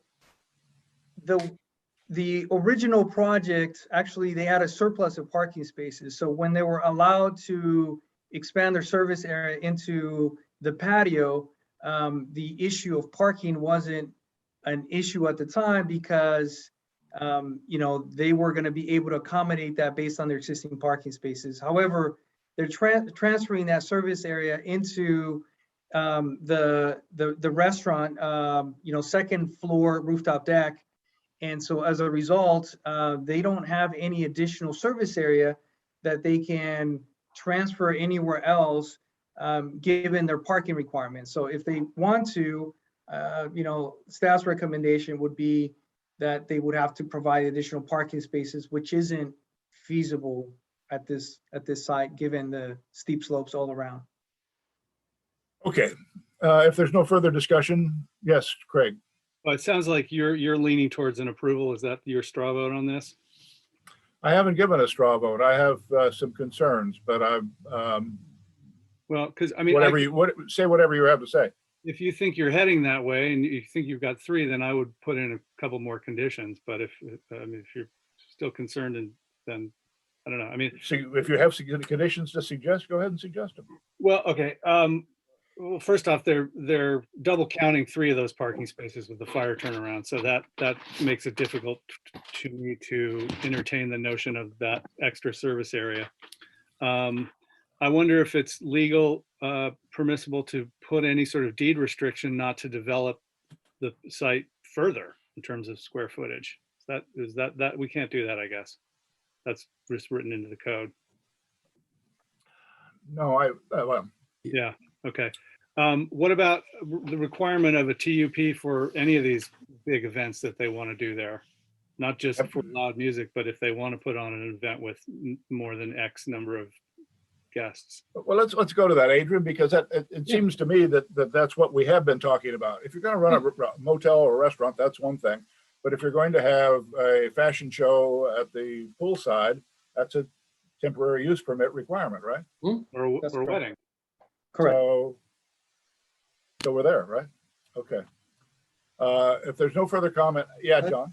I would like to, if you're going to vote on this, I think we need the motion sensor added to the string lights. Otherwise, we're going to have string lights all over the place and they're going to be on all night.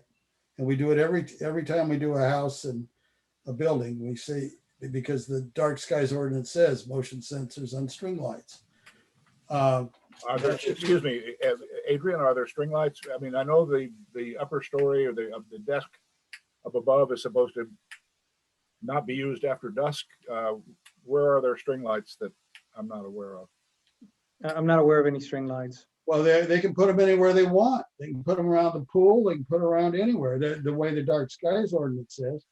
But to have them shut off, we don't have the provision in here that says you've got to shut off with a motion sensor if the area isn't used. If they want to install lights, wouldn't they have to come back to the planning department and ask for permission to do that?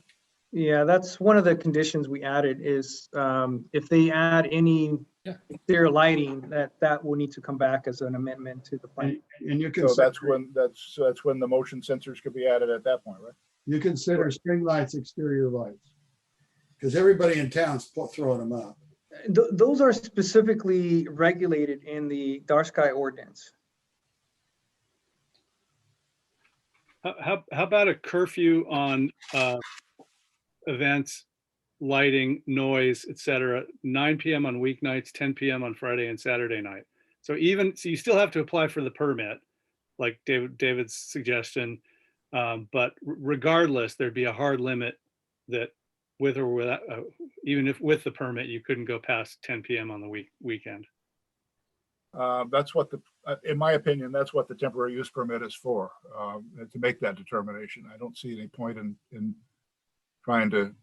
Well, maybe somebody might apply and say, oh, we've got this really special great event and we want to go to midnight. And, the neighbors are not going to like that, even if it happens only once. Yeah,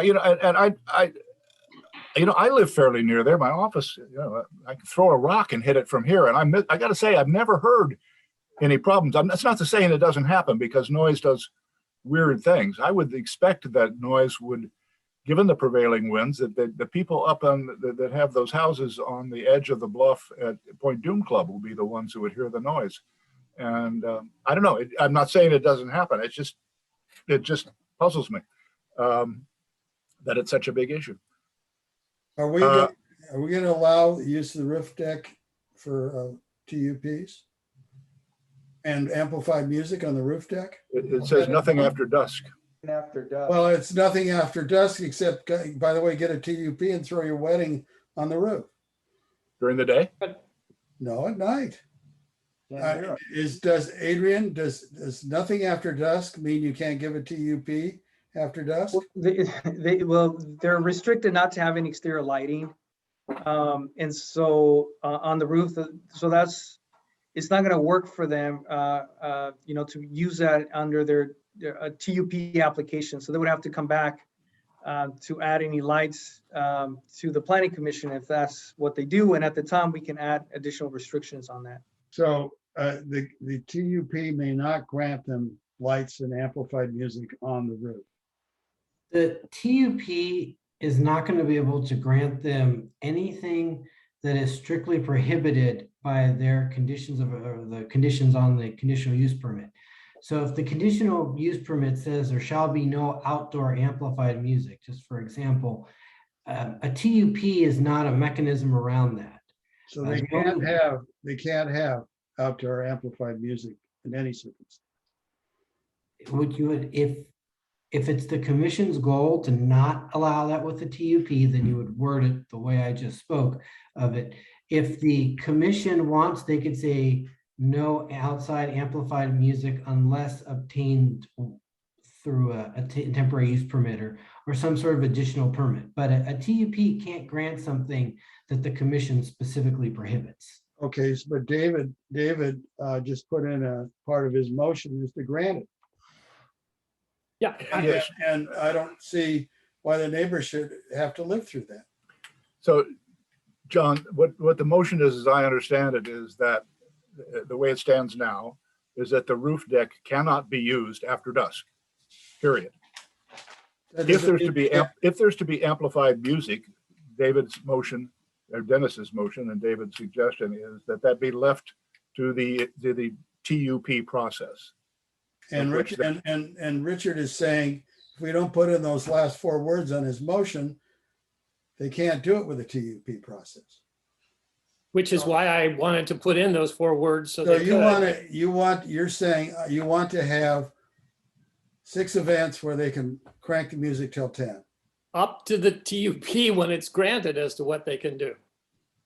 You know, one of the things that we don't have right now is a noise study. And I think if they wanted to have amplified music, we would need that. And so, but we don't want to restrict them from being able to do that without knowing what the impacts would be. And so that's what the TUP would allow them, is the opportunity to submit this information to us. And if they could demonstrate that the impacts to the neighbors would be minimal, a TUP could be granted. Which is what I'm trying to accomplish. I'm trying to give some latitude to the granting of the TUP. And by the way, let me just be clear. I'm incredibly sensitive to noise issues because I live where there have been party houses in other areas, and what we did on Larkspur, Wandermere, you create these little alcoves of music and noise, and it can travel. Here, the interesting thing is there haven't actually been any complaints filed with the city or in any other way, as I understand it, ever. But nonetheless, we are aware of neighbors who have problems, and we're trying to address it by flipping it to the TUP process, and the restaurant would have to demonstrate that it's not a problem. So I think that's a fair solution to it. Well, we don't have anything in your motion that says they have to do a noise study. They can just go in and ask the staff to give them a TUP, and the staff has to go, oh, did you ever do a noise study? And Adrian is telling us you need one, but we haven't required one. To require one? And when we did norms, we made it put up sound walls.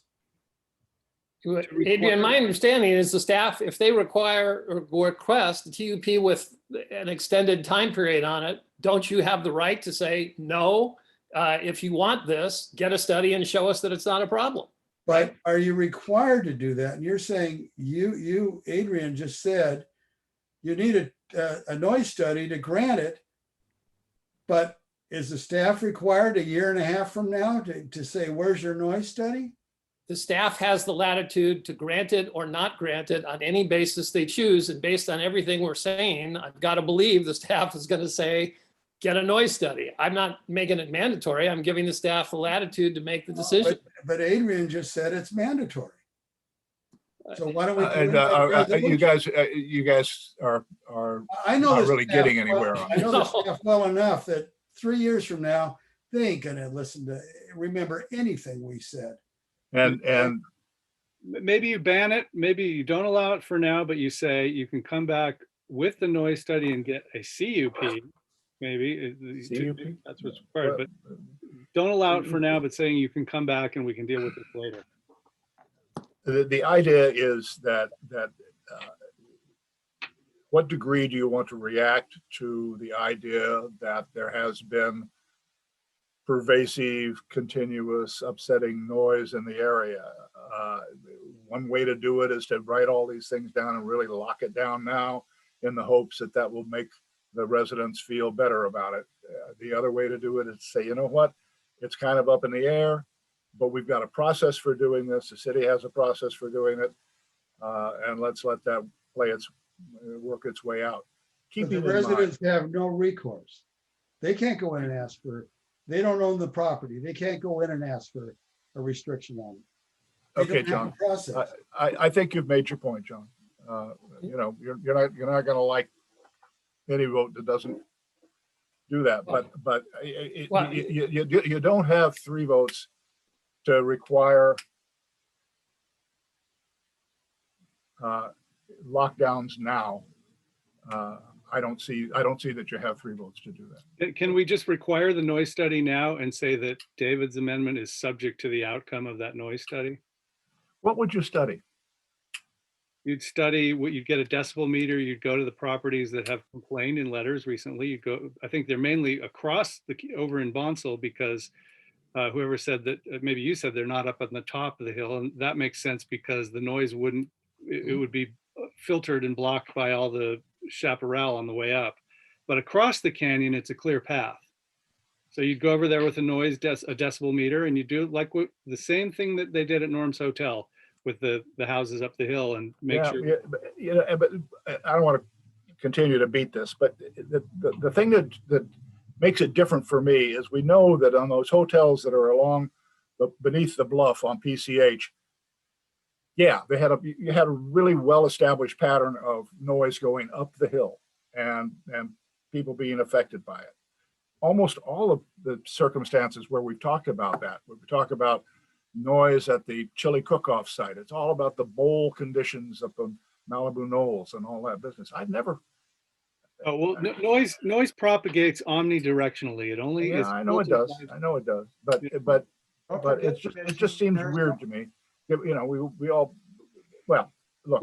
We got complaint letters. It's 20 minutes of 9. We've got another contentious one to deal with. Let's try to move it on Okay, before you vote, I just want you to consider this is going to coastal. This is what. And you're recommending skipping a whole bunch of stuff that's required. Yeah, I got the idea. So Kathleen, call the roll. Commissioner Smith, Yes. Vice Chair Weil, Yes. Commissioner Hill, No. Commissioner Mazza, No. Chair Jennings, Yes. motion carries. All right. That concludes item 4A. We're going to go on to item 5A. Would you like to take a break before we do that? Anybody? Huh? Yeah. It's 20 minutes of 9 right now. Let's come back at 10 minutes of 9. Sounds good. Does that work? Yeah. Turn your microphones, cameras off. Why, I don't know.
Let's go, guys. Recess is over.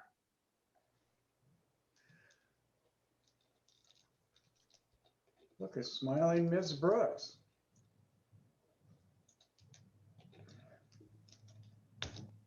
Does somebody have to turn me on? Don't ask questions like that, John.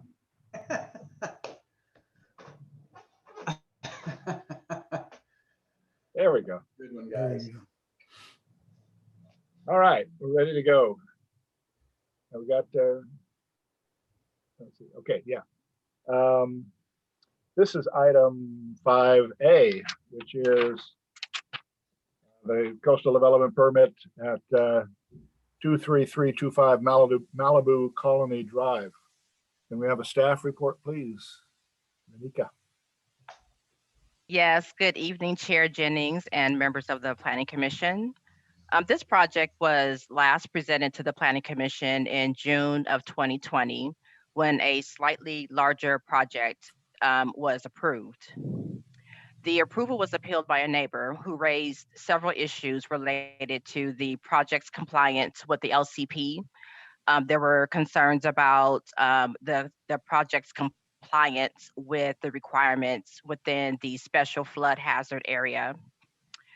There was a concern about the project's consistency with the on-site wastewater treatment system requirements of the Malibu Municipal Code. And there was a concern about the project's compliance with environmental health review for projects located in the Civic Center wastewater prohibition area. The City Council considered the appeal in November of 2020. And after the project was deliberated, the council remanded the project back to the Planning Commission and directed the applicant to address several items. The first of which was a written concurrence from the Regional Water Quality Control Board, indicating the project's consistency with the criteria for development within the Civic Center prohibition area. The applicant was also directed to revise the proposed development area to include the perimeter walls in the development area calculations. And the applicant was also directed to provide additional sea level rise analysis, which included the request to take a look at the potential for increased erosion at the Adamson House, which the council thought may result from the proposed fill and the replacement wall along the perimeter of the property. Written concurrence from the Regional Water Quality Control Board is provided to your as attachment 3 to your staff report. And then there's also a copy of staff's written concurrence with the applicant's supplemental analysis of sea level rise, which included a review of the erosion concerns that is provided as attachment 4 to your staff report. And the project before you tonight is the proposed residence that includes a slightly reduced footprint to allow for the inclusion of the perimeter walls in the development area calculations. Next slide, please. The project is located at the northeasternmost property within the Malibu Colony Overlay District that is accessed by a private road. The site is less than a third of an acre in size and is developed with an existing single-family residence, a guest house, and associated development. The property was originally developed in 1952 before the Coastal Act and is bounded to the north and east by Malibu Lagoon State Beach, to the west by existing single-family residences, and to the south by beachfront residences. The required 100-foot ESHA buffer from the wetland encompasses the entire site, and development within the ESHA buffer is unavoidable. Accordingly, the project is limited to a development area which must not exceed 25% of the lot size. Next slide, please. The project consists of the demolition of the existing single-family residence and associated development and the construction of a new 2-story residence and associated development. Next slide, please. Based on the parcel size, the development area maximum is 3,126 square feet. And the proposed development area is defined by the building footprint and the new perimeter walls. The shaded portion on the slide represents the portion of the original building envelope that was removed for the project to maintain its compliance with the required development area. Because of the site's proximity to Malibu Lagoon State Beach, staff required wave uprush analysis, which included considerations for projected sea level rise. The applicant conservatively analyzed potential coastal hazards, assuming there is no existing seawall, assuming there are no existing beachfront residences, nor is there an existing 40-foot wide improved road. Based on these assumptions, the most landward projection of wave uprush limit is 18 feet north of the property line, which is indicated in the dashed blue line here on the slide. Next slide, please. This slide includes a couple of elevations, the top of which is the south-facing elevation, which faces Malibu Colony Drive. And the bottom elevation is what faces the east for Malibu Lagoon State Beach. Next slide, please. So the next 3 slides provide a visual analysis of the proposed structure. The image on your right will be an image showing the story poles to reflect the height and massing of the proposed residence. And the picture on the bottom represents the photo simulation of the proposed house. This particular image is taken from within Malibu Lagoon State Park to the north of the property. Next slide, please. And again, this slide is taken from an observation deck within Malibu Lagoon State Park.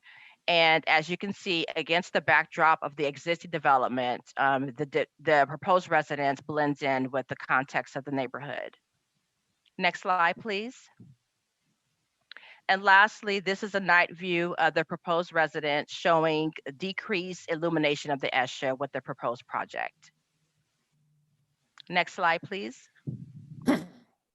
Staff has received correspondence from neighbors who expressed concerns about primary view obstruction from the proposed residence above 18 feet. Staff has also received correspondence from the former appellant who reiterated issues raised in the previous appeal.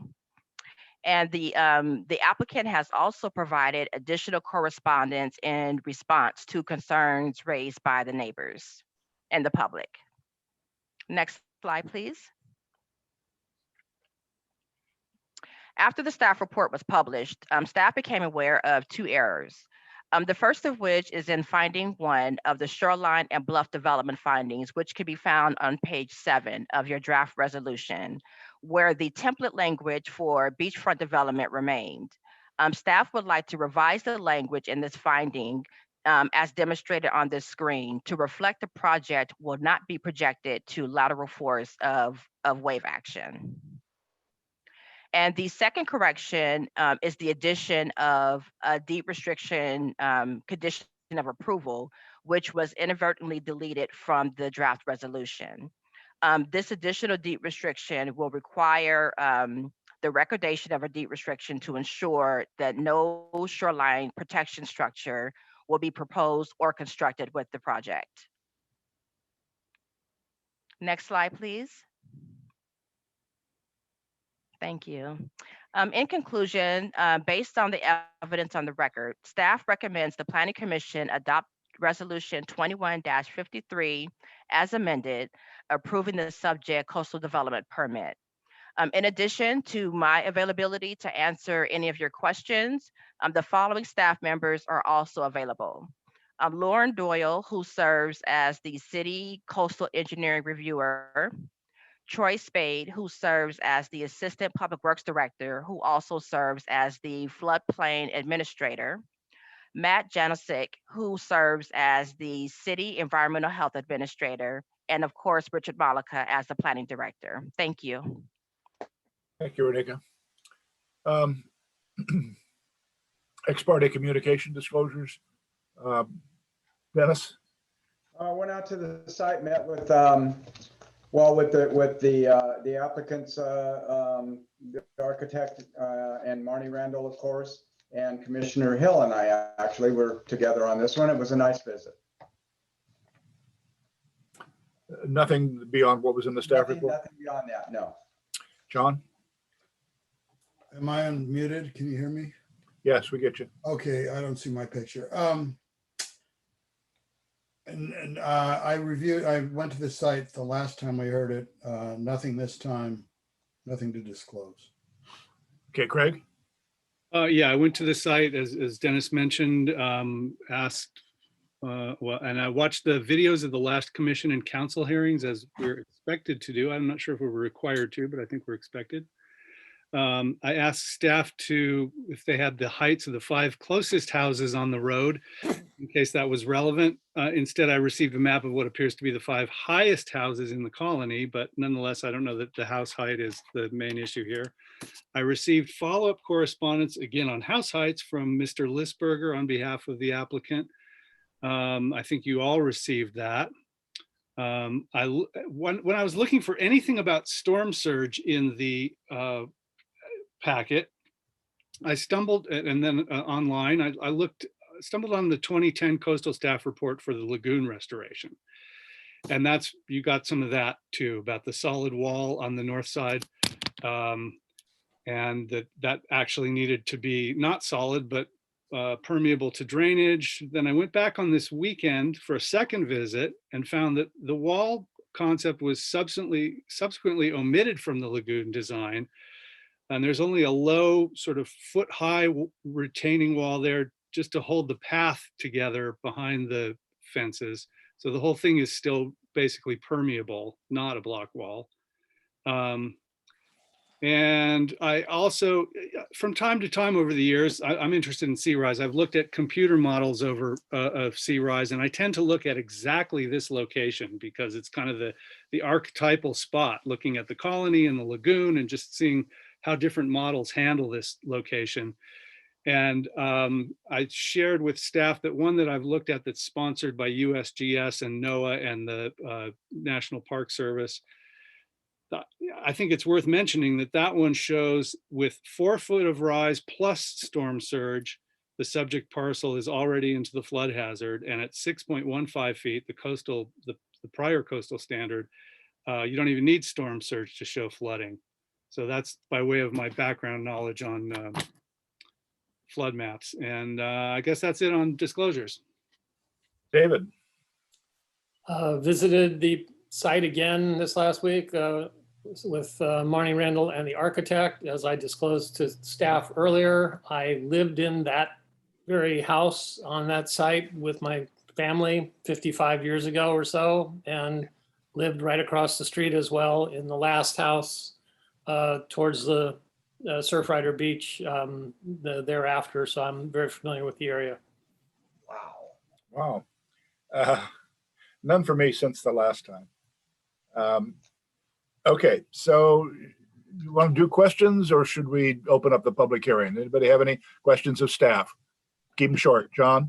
Very quickly, can this be appealed to the Coastal Commission without going to the City Council? It can. Okay. After the local appeal period has lapsed, it is appealable to the Coastal Commission. Okay, but they don't have to go to the City Council first. No, it's not required. Okay, I'm just trying to not waste the City Council's time. Okay, I guess that'll do it for right now. Okay, great. You questions of staff, Craig? Yeah, questions of staff. Why in the 2008 FEMA map, the north side of the colony is entirely flooded, but in the 2018 map, it's dry? I asked this of staff. I put some questions to Rob Dubow, didn't get an answer back yet. What changed in the 10 years on that flood map? In general, the FEMA mapping process has become more accurate. There's more accurate data, but they're also looking at different factors. So the topo is down to a higher accuracy, but the rainfall data is something else that they've learned to model a little bit more accurately than in the past.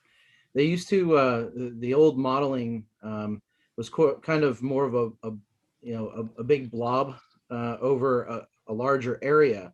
And now they're refining those models to get down to a smaller area. Okay, I get that. Now, John, I have some questions here. So, Yeah, I just was going to ask on that.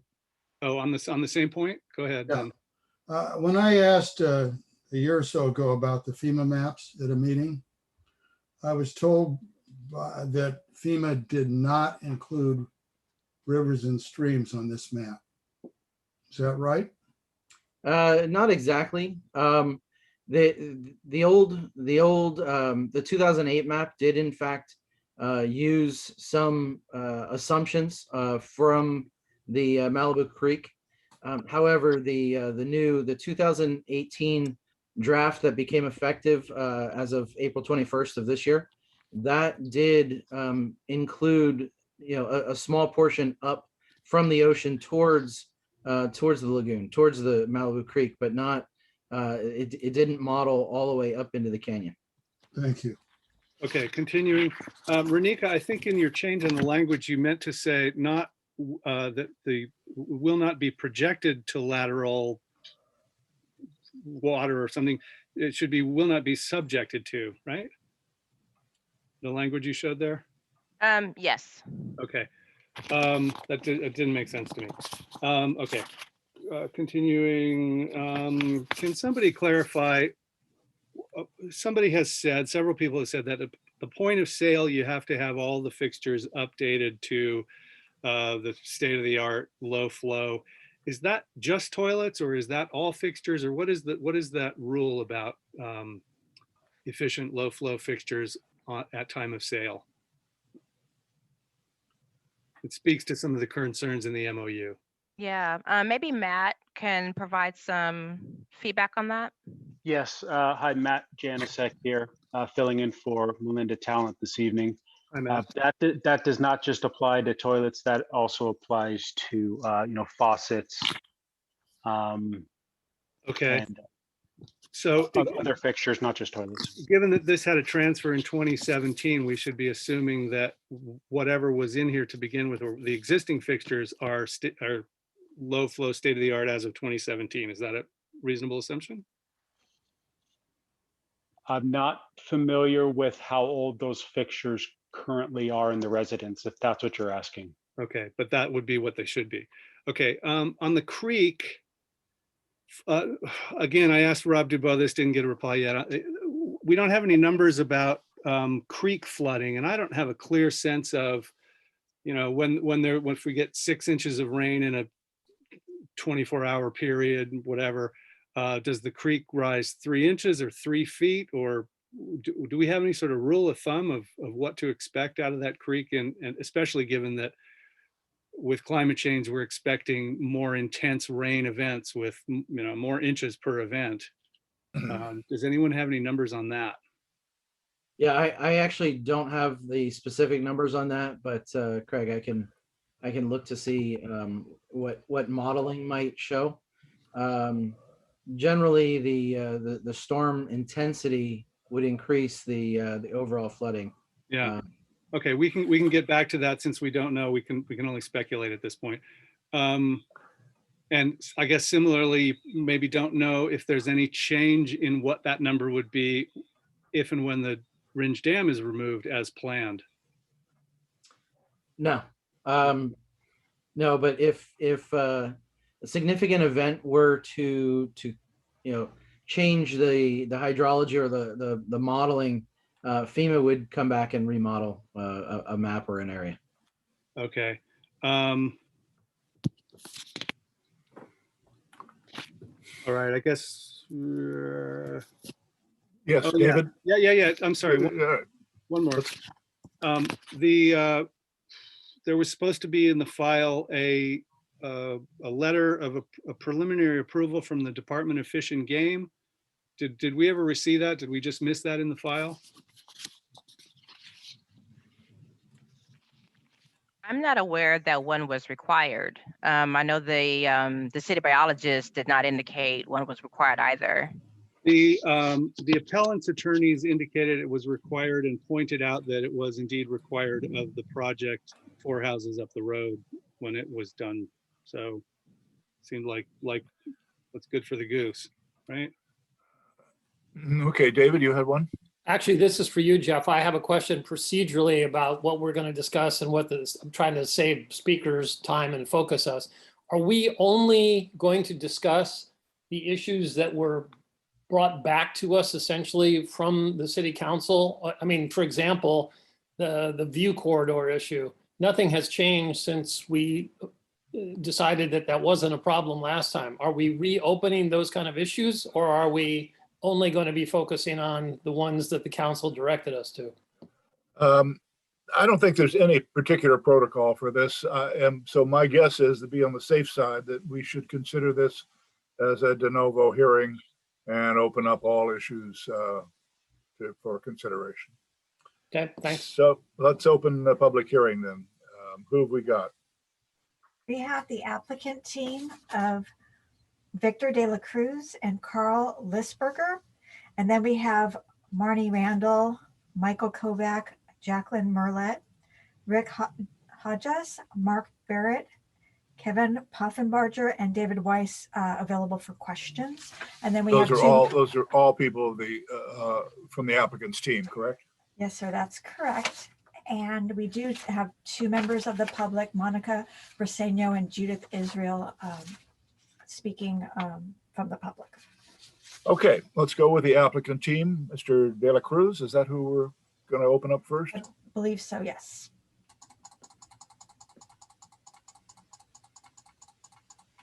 Can you hear me, Mr. De La Cruz? Good evening.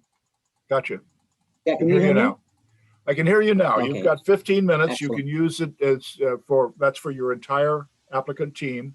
You can use all of it, or you can use a portion of it and save some for rebuttal if you'd like. But it's yours as you choose. So All right, you have 15 minutes, so go. Thank you. Excuse me, would it be possible to also unmute Carl Lisberger? Who is it you want to unmute? I'm sorry. Carl This is Lisberger. muted now. Okay.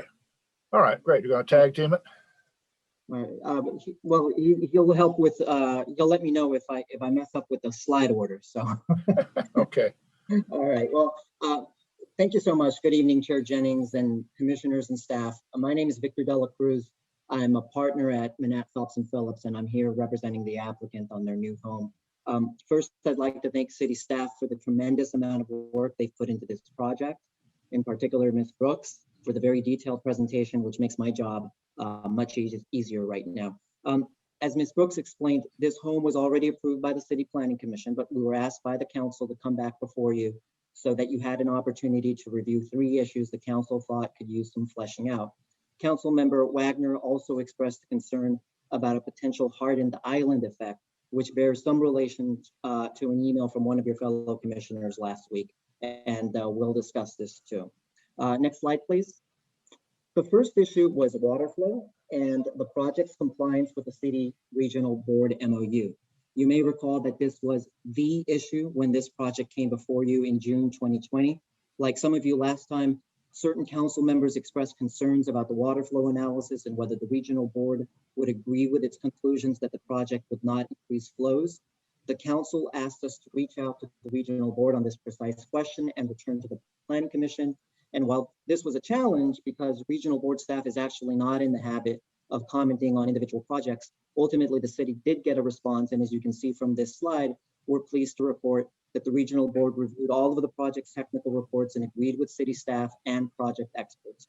As this email indicates, after reviewing the documents, the regional water board staff concurs with the city of Malibu that there is no increase in wastewater flow from the proposed project in conformance with the city's prohibition policy pertaining to development in the prohibition area. Next slide, please. With respect to sea level rise, some members of the council wanted to confirm that the right level of analysis was being done for this property.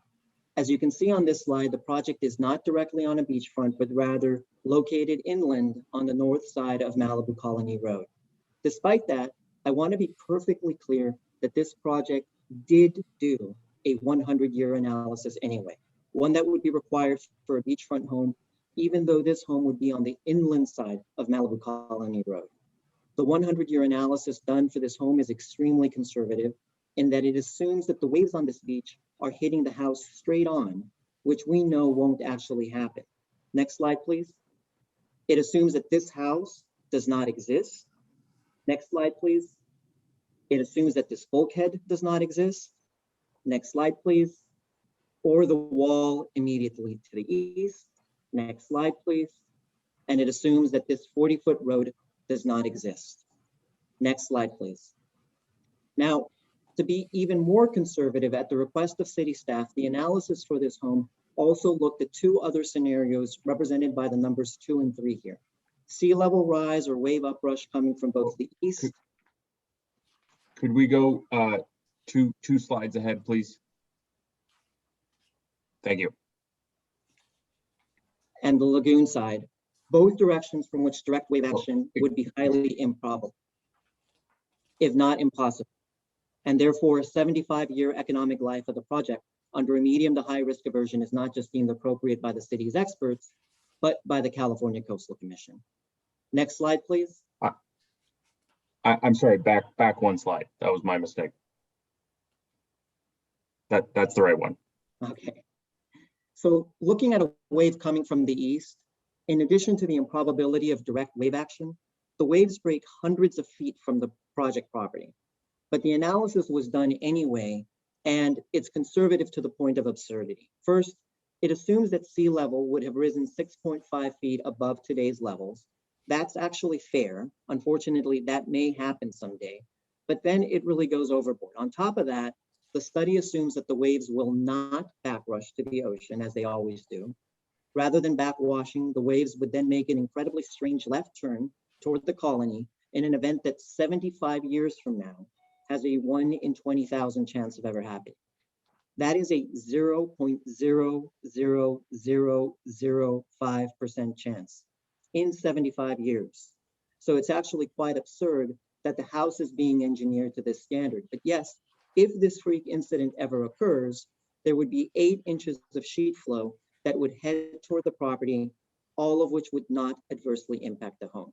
Now, I know the appellant's attorney has argued that we should do a 100-year analysis from this angle because you have to throw some spaghetti against the wall to try and protect the views.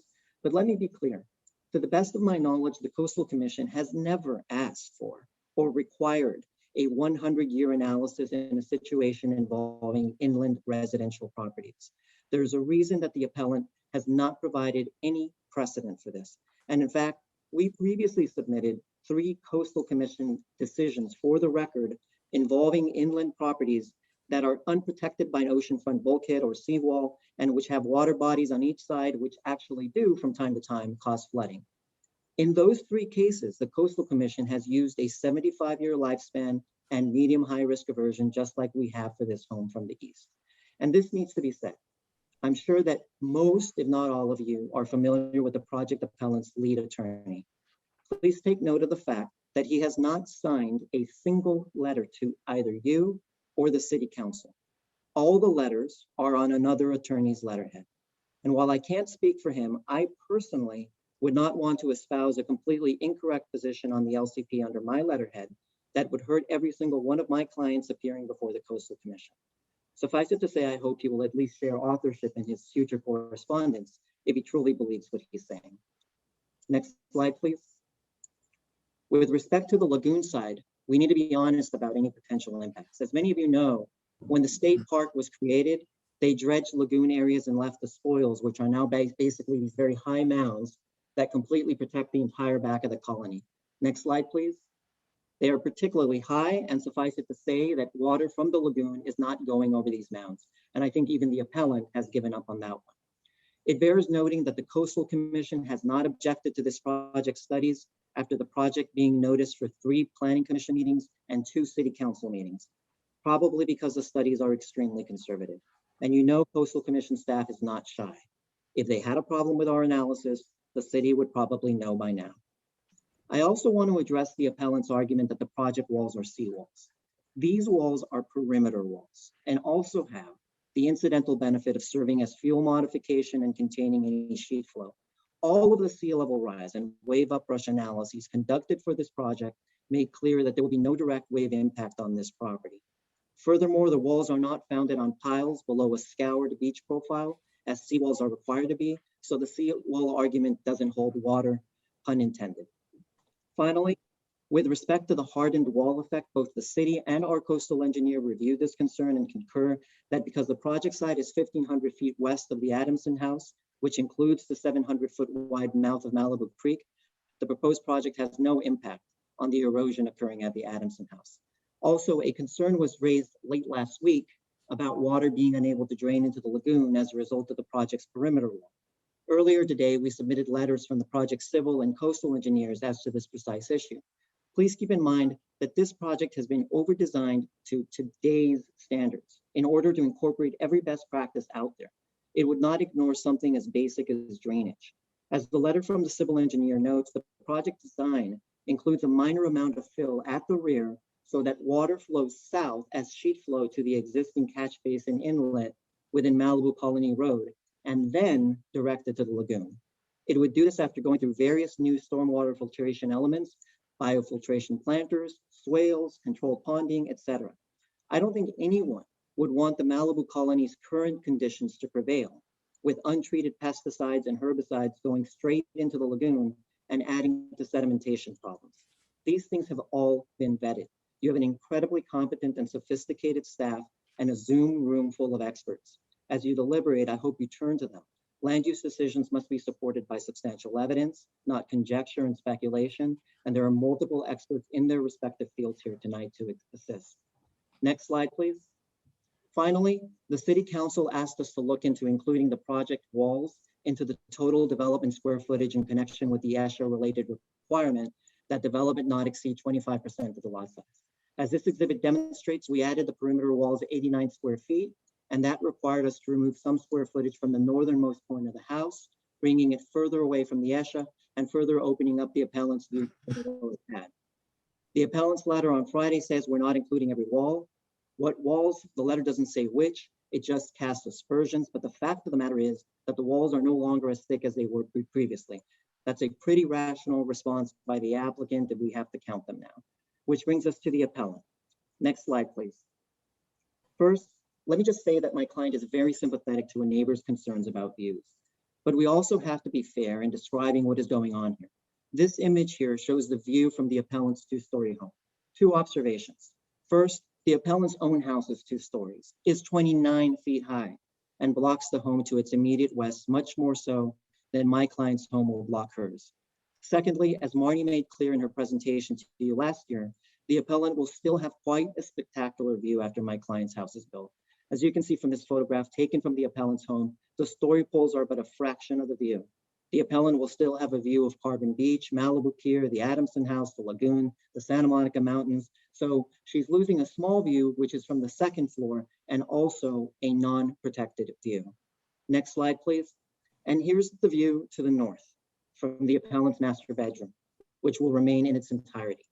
It's unfair for the appellant's attorney to continue to use zoom lens to try and pretend that my client's home will not just block the appellant's entire view, but which also gives the unfair impression that the appellant is much closer to the beach than she really is.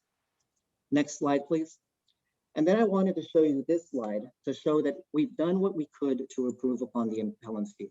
We reached out again to the appellant and her lawyer in an effort to work out a compromise. And while nothing short of 1 floor will really work for them, at the Planning Commission hearing in 2020, the appellant said, quote, "I could have offered several suggestions such as view corridors and a flatter roof with glass exposing the view." So we've tried in that regard, and this rendering here shows one of 2 large windows, the other being on the opposite side of this window, that have been added to a stairwell area of the house in order to provide views through my client's residence. Next slide, please. And this slide here shows in red what the Malibu Colony overlay actually allows with respect to height.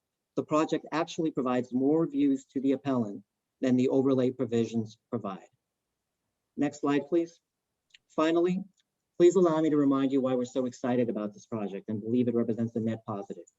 In conforming to all the ASHA regulations, this project is taking an existing property that is already disturbed, and it is significantly improving upon. As you can see here, whereas 69% of the lot was previously developed, now it would be just 25%. And we should celebrate that rather than having a large one-story house with a huge footprint, all to protect a view that will barely even be affected. This project will reduce impermeable coverage, which has the effect of reducing runoff, and it will incorporate all the best practices that exist today, biofiltration swales, a drainage roof, etc., which will provide additional water quality treatment. And while the existing residence uses a conventional septic system, this project is going to provide an advanced treatment system that will provide superior tertiary treatment for effluent generated by the residents. Next slide, please. And finally, we continue to hear from the appellant about nighttime lighting. This is the site today. Next slide, please. This is the site after the house is built. As you can see, the project lighting as proposed and conditioned would improve the overall lighting in the area by reducing light leakage from the surrounding two-story homes on the ASHA. Next slide, please. And that's pretty much it. The whole team here is here to answer questions. We have architects, a geologist, coastal engineer, a civil engineer, you name it. And of course, there's your staff. I can't emphasize enough that this project is an improvement to the existing conditions. It's good for the lagoon, it's good for the environment. Thank you all so much for your time. Thank you very much. You have 1 minute and 29 seconds left if you care to use that for rebuttal. Who else do we have? Kathleen, excuse me. We have Monica Briseno, followed by Judith Israel. Okay, Monica, and I would butcher that last name if I tried it. You want to open up her microphone? Yes. Briseno, okay. Briseno, but close, Chair Jennings. My best. 3 minutes. I don't know if you, I see a hand from Commissioner Mazza. I don't know if you want to take that before I start. Well, let's find out. John, what have you got in mind? Okay, I missed a disclosure that the speaker should know about. I'm on the board and have been for quite a while of the Malibu Adamson House Foundation, which is across the stream. We only fund repairs on the building, so I have nothing to do with the land itself. That belongs to the state. So I just want to state that. Okay, thank you, John. Ms. Briseno? Thank you, Commissioner. Chair, Vice Chair, Monica Briseno on behalf of Judith Israel. We submitted a letter to you on July 30th that we hope you had an opportunity to review. And what I'd like to do is highlight a few points from that letter and some of the comments that were made by Mr. De La Cruz. First, I'd like to start off with the 25% allowable development area. We've all made clear that this project is entirely within the ASHA buffer and the property is subject to a 25% allowable development area. The City Council was very clear in what it wanted to see when it came back to the Planning Commission, and that it wanted the applicant to count all walls that had improperly been excluded the first time around. Yet the project fails to do just that. Instead, as you might have seen from the drawings, although they're not that clear, is they're omitting what they've concluded is a new perimeter wall that's not exempt as per the LCP. That wall needs to be counted just like every other wall. And it's disappointing to see that, that was a very clear instruction that's not being followed. Again, this interpretation of not counting a new perimeter wall is wrong, and it corrupts the standard, which restricts development within the entire lot. Under the applicant's interpretation, they could potentially exclude any existing development and then later decide to piecemeal development that's going to be in excess of the 25%. We ask that you put a stop to this. The applicant must count all structures, including all new and existing walls. Second, I'd like to go back to something that Commissioner Hill said. LIP section 4.4.1, which this project is subject to, requires that the applicant provide preliminary approval from the California Department of Fish and Game for the project. We have not seen that to date, and that must be something that's submitted for you to consider this project to be in conformance with the LCP. Third, we understand that there's been some confusion regarding standards applicable to the properties within the Malibu Colony Overlay District. We want to clarify that as written, the LCP provides that the Malibu Overlay District standards replace the general development standards found in Chapter 3. They do not replace all other standards. The city must take the next step and evaluate whether properties within the district are subject to other provisions of law. Here, the property is subject to both the ESHA standards and the Scenic Visual and Hillside Resource Protection Ordinance based on its location. We stress that this interpretation does not mean that every property within the overlay district is subject to the resource protection ordinance. That is an individual analysis.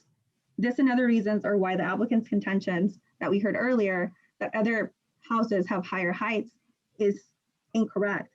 First of all, we know that they pointed to Ms. Israel's height. Her home was built before the City of Malibu Incorporated and prior to the city's LCP. Again, these distractions must stop. Comparing this house to Ms. Israel's is comparing apples to oranges. Ultimately, the scenic visual and hillside resource protection ordinance applies to this project and it must comply with the respective development standards. As a final note, I know I'm running out of time. I'd like to point you to our letter for the additional sea level rise analysis and lighting impacts to ESHA and say that the City Council was clear when it asked for an 100-year analysis. And then finally, we understand from the correspondence that came in earlier today that the project is proposing to direct all drainage to Malibu Colony Road. And I just want to point that there's an ongoing issue with Malibu Colony Road and flooding, and approving a project that is letting us know that they're going to direct all drainage to that road is going to exacerbate a known issue and potentially create a nuisance. Okay, thank you. Thank you. Next. Judith, Oh, sorry. Judith Israel? Yes. Miss Israel? Yes, I'm here. You have 3 Thank minutes. you. Okay, thank you. Good evening, planning commissioners and staff. First, I would like to mention the landscaping and maintenance or lack of on this property because we are coming into the height of an historically dry fire season, and I never get any responses from this applicant. I will take this opportunity to publicly alert them, state parks and Malibu Colony community, of an urgent fire spreading hazard. The applicant's tree, there should be a slide, is extremely dry, overgrown, and extends at least 20 feet to the ESHA. This is prohibited. In 3 years of ownership, this overgrowth on the property has never been maintained, and it needs to be trimmed and cut back to the property line immediately and before any permission is given to build. One of the most important responsibilities I have as a community member is to reach out to my neighbor with whom I may have a concern or conflict with and ask them for a civil discussion in order to hopefully reach an agreement or compromise, and I have done that. In 2018, when I found out that the applicant had bought the house, I reached out, wrote a letter introducing myself, welcoming him and his family, and asking if we could meet as neighbors and have a friendly discussion about his plans for the property, especially since I had fears that they could negatively affect me. I never received any reply. Although I had a meeting touring both sites with his polite and attentive lawyers and architects, they have not wanted to give me their plans or address my issues. Additionally, throughout this process, the applicant has never communicated directly with me, even after I recently wrote a heartfelt letter pleading with him for a discussion so together we could sincerely try to find a way for the project to conform with the LCP and municipal codes so that he could build a house that he would love and would respect the environment and his neighbors' concerns. I have submitted the letter to the commission. I believe that everyone equally has the right to build if they equally conform to the restrictions and ordinances of the LCP and don't try to misrepresent their plans to make the LCP unfairly fit their project. Furthermore, I'm very disturbed by their very recent correspondence stating they are releasing runoff water into the Malibu Colony Road that already has a consistent history of flooding. Finally, I'm respectfully asking you to vote no on this project until the many contested issues are thoroughly reviewed. Thank you. Am I under my time?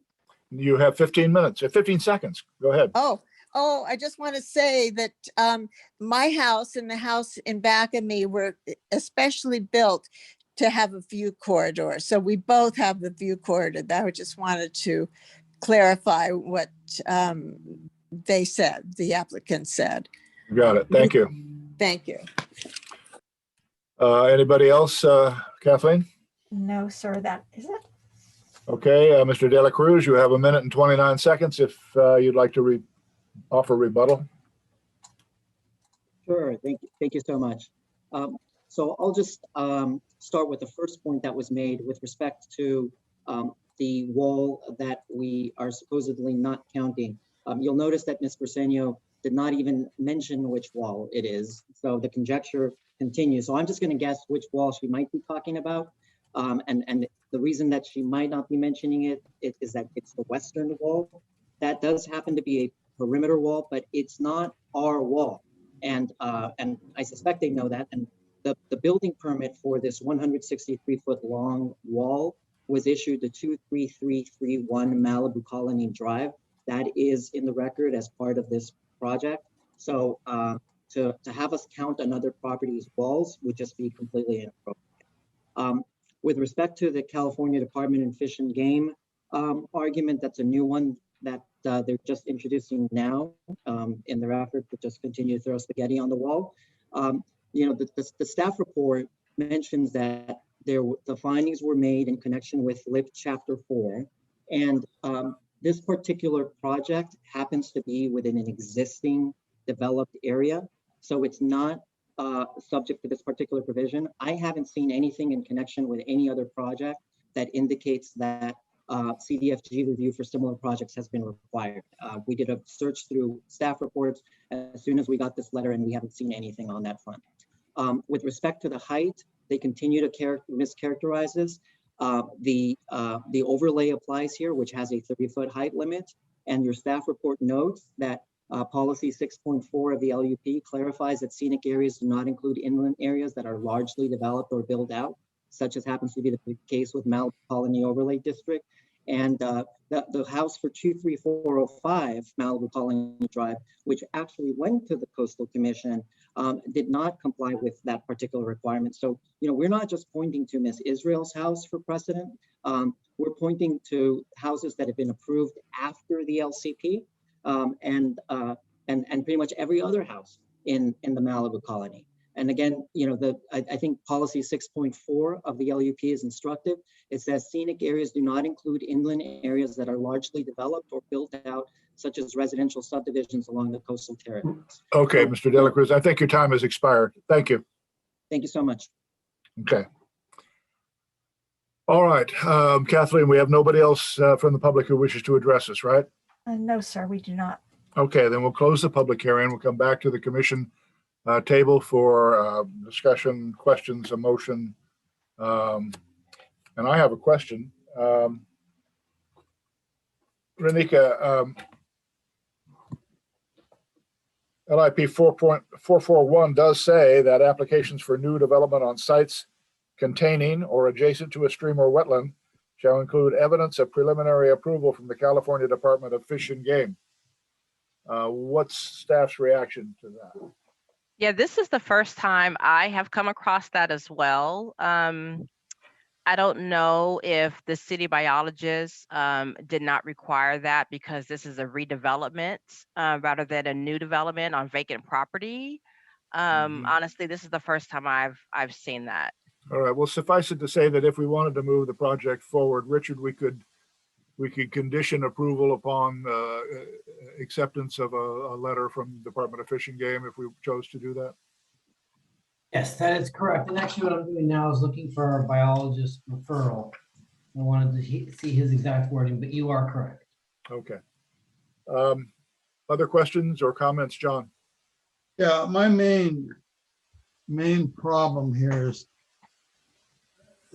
the applicant's attorney keeps saying the Coastal Commission has approved this and that and the other thing, but we have a letter dated July 17th, 2020 to this specific project saying it has to use the 2018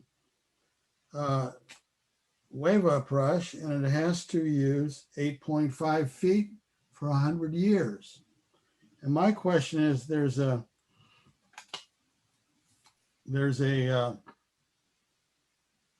consultant's memo in here from Michael Phipps, who's supposedly Malibu's coastal consultant. So I thought that's who would be here tonight. The question there is, and this is for our whoever's here tonight that does the coastal stuff. He said that he's using the 75 years because it's more conservative, which is exactly opposite what it is. So I need some kind of explanation on how a lower sea rise requirement is more conservative than a higher one. If Mike Phipps isn't here, I think that the applicant brought along every conceivable consultant, and you may want to address your question to the applicants. Okay, first I want to ask Renika, I thought you Okay. introduced as a city staff person. Yes, Lauren Doyle is here as the city's coastal engineering reviewer. Okay, that's who I need to talk to, I think. Yeah, and I see her here in the meeting. Okay. Hi, Get her- am I unmuted? You are unmuted, yes. I'm allowed to unmute myself. I did not know that before now. It's a rare good- privilege. Don't abuse it. I've been remarkably silent, as anyone who knows me would laugh about. Do you know John's, do you have in mind John's question? Yes, I do, although I don't have the memo in front of me, and I think I probably helped Mike write that memo, and I did actually see Mike here. He was here for a short while, and I think Dave Weiss is here as well. But here's what I'm going to say about the California Coastal Commission's 2018 sea level rise guidance. It doesn't specify that you have to use, first of all, it's probability, and the 100 years, what they really want you to do is use the projected life of the project, right? So 100 years would be appropriate for a beachfront project, but this is not a beachfront project. So 75 years was used, okay? Can I ask a quick question on that? Why would if a beachfront project and a non-beachfront project both follow the building code, why would the one that's not on the ocean last a third less or a quarter less? I don't know that, that's the standard that's used by the city. That was not something that was specified by us or chosen by us. Commissioner Mazza, I would think that because it's on the water and the beating it would take directly, they would want it to hopefully last longer. The house on the inside, as this one is protected from that, and so you're 25 years less. You don't have to have as much. Okay. Well, I want to keep going on this question. Actually, before I go on to the second part of it. Okay, could I finish answering the question, Sure, please? sure. Because your question was multi-part, right? Go ahead. So you said, why is 75 years less conservative than 100 years? First of all, I don't, like I said, I would have to reread that memo and look at the exact language. And these are probabilistic. So there's not only time frame, but also the likelihood of the sea level rise. And there are various scenarios, right? There's a low risk aversion scenario. There's a medium to high risk aversion scenario. And you combine those with the project life, and that gives you the anticipated sea level rise, right? So the 8.5 feet is both the 100-year project life and 8.5 year and the medium to high risk aversion. Now, they want you, and we've seen this happen on lots of other projects on Broad Beach. They want you to look at that, right? To look at the worst case scenario, but that is not necessarily what you would design to. So I'll just end my answer there. Okay, well, To that part of your question. the only reason this letter is pretty direct. The memo's, by the way, in the staff report somewhere. I just can't find it. Yeah, and I've got it on my computer. I would rather. That's what it says, and I think you got it backwards, but it's not a justification if it's wrong. But the Coastal Commission letter says you're going to use the 2018 thing, and you're going to use the medium high risk, and you're going to calculate to 100 years. And here's what the numbers are. They say it right in the letter. So my first question is, why would we want to? Which letter is that, Commissioner Miles? No, I'm sorry. It's received 7/17/1920. I can quote from it. It's the Coastal Commission letter. Okay, thank you. Okay. I can quote from it if somebody wants it. Well, I've got it. No, I've got the letter. I just wanted to know whether it was our memo or the Coastal Commission letter. Well, no, Kept the saying first. the letter, and I wasn't sure which one. Okay, yeah, the first thing I was talking about the memo about the rationale being backwards. The second one is they basically say 8.5 feet. And then you come out with a memo that says, well, it's more conservative to go to 6.5 feet or whatever it is. And then my real question is, we have never, as far as I know, and I've been on the Planning Commission a while and I've gone to meetings for 20 years, I don't think we have ever used anything about 100-year life. We regularly get houses that are totally falling down on the down in East Malibu, and they say, "Oh, we got 20 years to go." So how did staff or whoever it is decide to say, never mind, Coastal Commission, we'll use 75 so we get a lower number? That's what I'm trying to figure out, because this is obviously going to the Coastal Commission. I'm not 100% sure, and I would be happy to sit down and go back and re-review the Coastal Commission letter, the various memos that were written, and also provide detailed commentary on the sea level rise. But I'm not 100% sure that part of what you're saying feels like an oversimplification, because I don't think that was the intent, that we would ever say that 75 years is more conservative than 100 years. And it's not just a matter of the time frame, it's also a matter of the risk aversion. Right. So all I'm asking is, every other house in Malibu uses 100 years. This one uses 75 because it's more conservative. I just can't figure that out.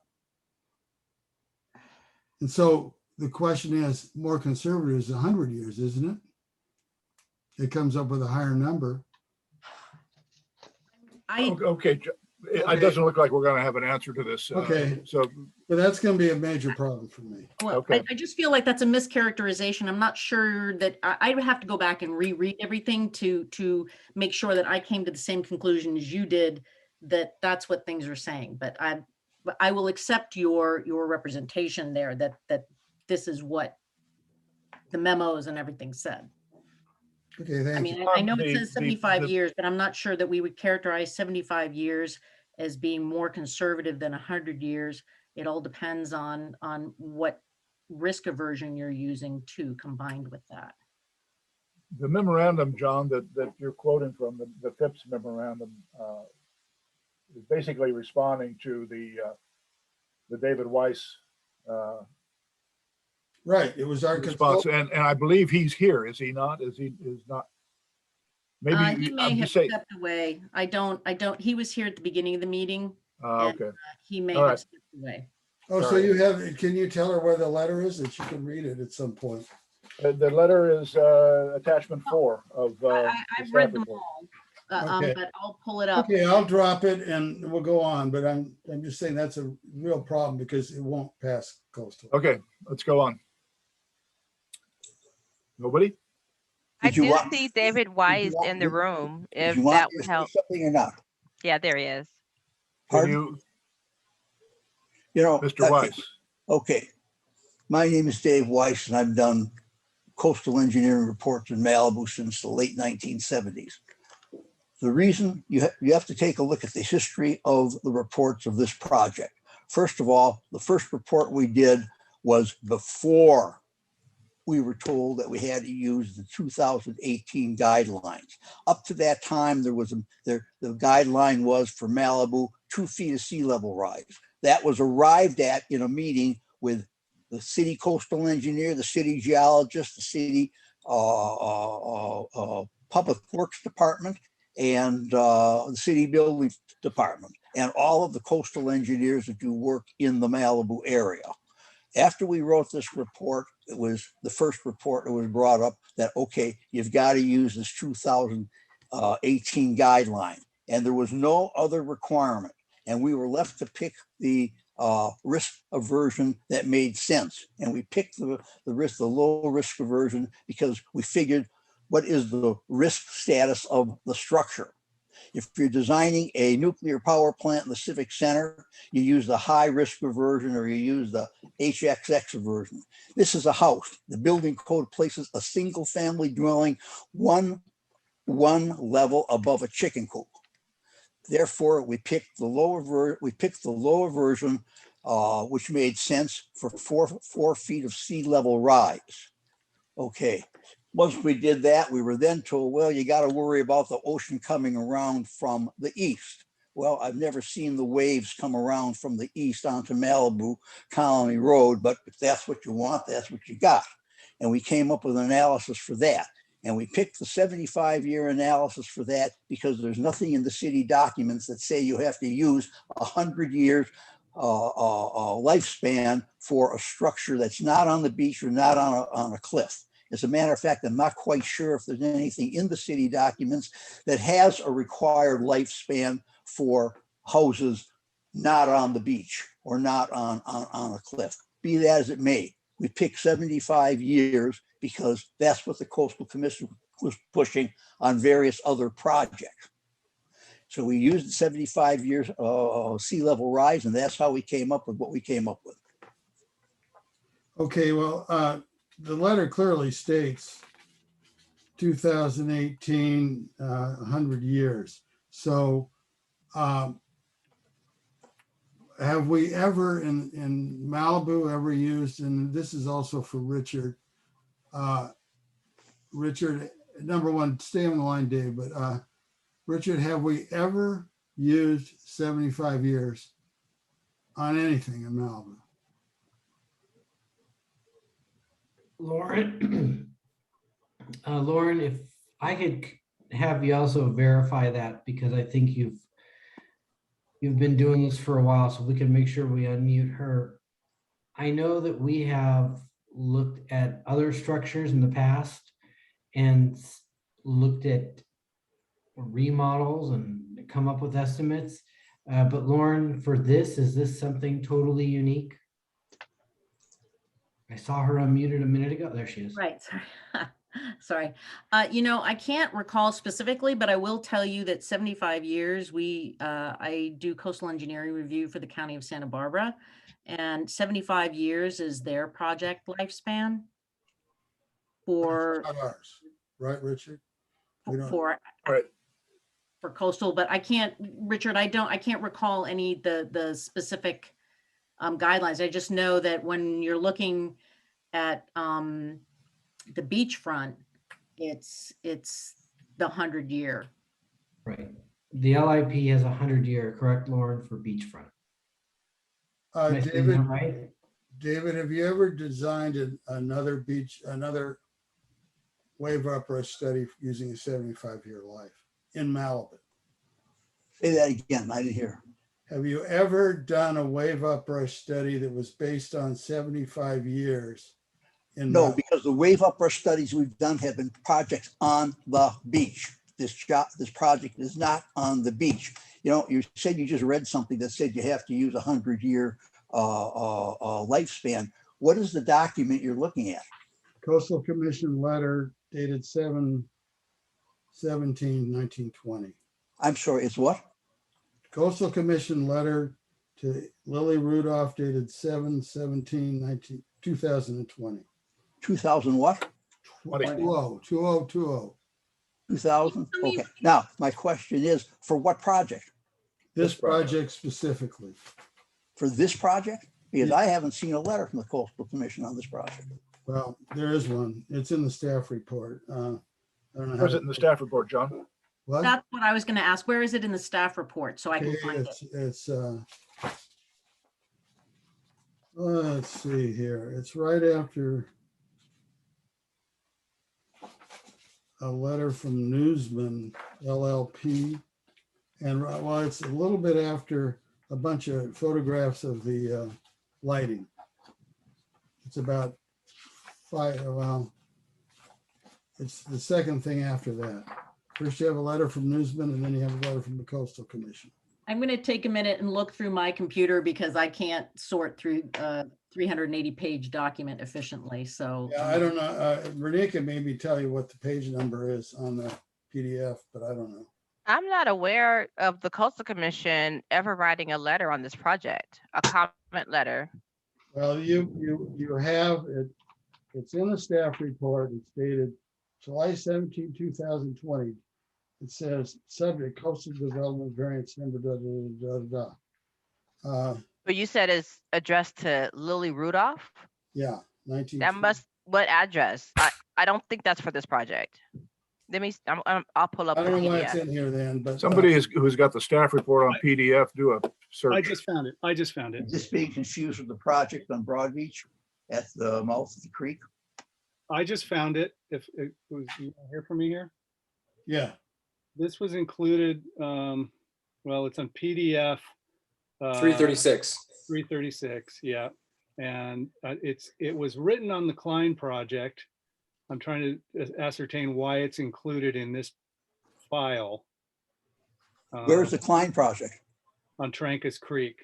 Oh, well, that's on the ocean, isn't it? I mean, and I think that that's an important thing to bring up here. And this is what David was hinting at, is when you read the LIP chapter 10.4, the 100-year determination is a requirement for, as it states, new development on beach or oceanfront bluffs, areas where they're, you're talking about things that have a potential for beach erosion, shoreline retreat, and bluff erosion. I believe, David, this isn't subject to those, and therefore that section of the LIP really does not apply to this. Correct, David? Correct. Yeah, let me cut through this. Craig or John, you have a copy of the letter showing that it addresses this project? no, it does not address this project. This All was right, but provided then by let's Ken Ehrlich. let's leave this issue and go on. Yes, Dennis. Make a motion to adopt staff's recommendation. I second it.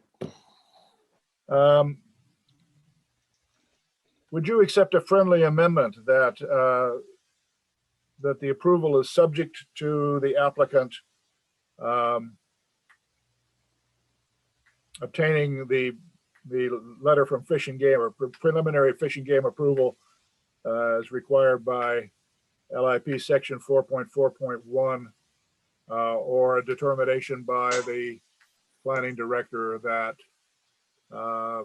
Fish and Game approval is not required? I'd rather go with the planning director making that call. Which would be what? That it wouldn't be subject to, it wouldn't have to be subject to letting the planning, I'm sorry, that the approval would be subject to the condition that Richard makes a determination that the Fish and Game letter is not required? Correct. You know, this will be appealed, so you want to make sure it's as tight as you can make it now, because it'll just take them more time on the backside if they need that letter.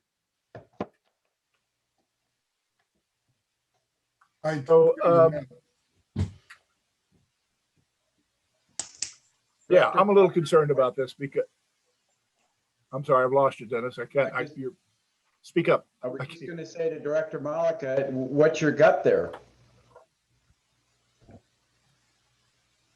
My belief, and I'll have a talk tomorrow with our city biologist, they're in on Tuesdays, but my belief, and Renika, jump in if I misspeak here, is that given the project location being that it's confined to a developed pad and it's not directly adjacent, in the past, I have seen the city biologist, when something is adjacent, meaning that the bank is right up against the property line, then he has required that. This one, there's a ravine, for lack of a better term, a ravine, and then a walkway, and then the bank. And that is my guess of why he probably didn't do it. Can I interject to say this is exactly like the one that I quoted from was 4 houses down where it was required. And it's the same exact configuration there with we're calling it the ravine. So other people have called it the swale. So I don't know how you would distinguish it. Yeah, okay. I think I think Craig's point is well taken, that if it's required, you know, it may be a lot of trouble getting Fish and Game to respond to a letter or to make a determination and so on. But it's, you know, it's like they used to say, there's never time to do it right the first time. There's always time to do it right the second time. So I think it'd be better off if you either got the letter now or had a determination by staff that the letter wasn't required. But if you're not willing to accept it, that's fine. You don't have to, but I can make a motion to amend your motion to have that provision in it. So I think that's what I'm going to do. I will move that the approval is conditioned upon either obtaining a letter from the Fish and Game as required by 4.4.1 or the determination by the director that it's not required. Is there a second to my motion? I second it. Okay, moved and seconded. Further discussion on it? Yes, Greg. Okay, you guys have all been at this dance once already. This is my first time, and I saw a lot of stuff on here that concerns me. I know you're not going to want to hear about it all, but I think we need to get some of it into the record. This is just, Craig, this is just on my motion to amend Dennis's. Oh, I thought this was a further discussion. I'm sorry. No, this is just my motion to to amend Dennis's motion. It's been moved and seconded. Can you call the roll, please? Chair Jennings, Yes. Vice Chair Weil, Yes. Commissioner Hill, I don't know what we're voting on. the amendment. Okay, what we're voting on is Just the Dennis- amendment, but not the motion itself. Just the amendment. Correct. Yes. Okay, I'll vote yes. Commissioner Maza, No. Commissioner Smith, No. Okay. motion carries. The motion is amended. Now we're on the main motion, Craig, and you can bring up your points. Yeah, okay. Just broadly, as I was starting to say, this was my first cut at it. You guys have seen it. I see a lot problematic. And if we were starting from scratch, I'd be saying this way more even than the other project. This needs an initial study. And I'll want to go through some points for the record. But in the meantime, or before that, I see a deal killer it's a small thing, but I think it's hard to argue with. With regard to the development area and the wall, how the wall impacts the development area. I did the calculation and I came up with a number that was approximately in the range of 180 square feet, whereas they have said in their latest submission that it's 89 square feet. Elkins or Briseño's thing came up with a little over 200 square feet.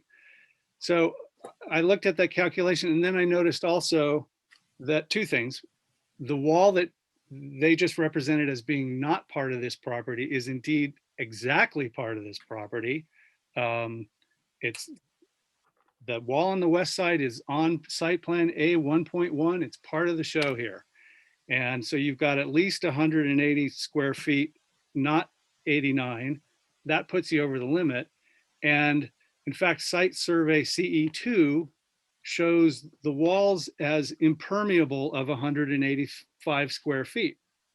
So if you're counting them as impermeable area for 85 square feet, and that's the number I got approximately when I added them up, then I think that's where we're at. We're not at 89 square feet. And so we're about 95 or 100 square feet over.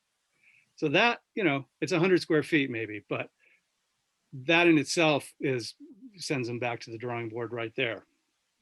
And now I can talk about the bigger and more abstract and the potential impacts and the kinds of things that would require an initial study.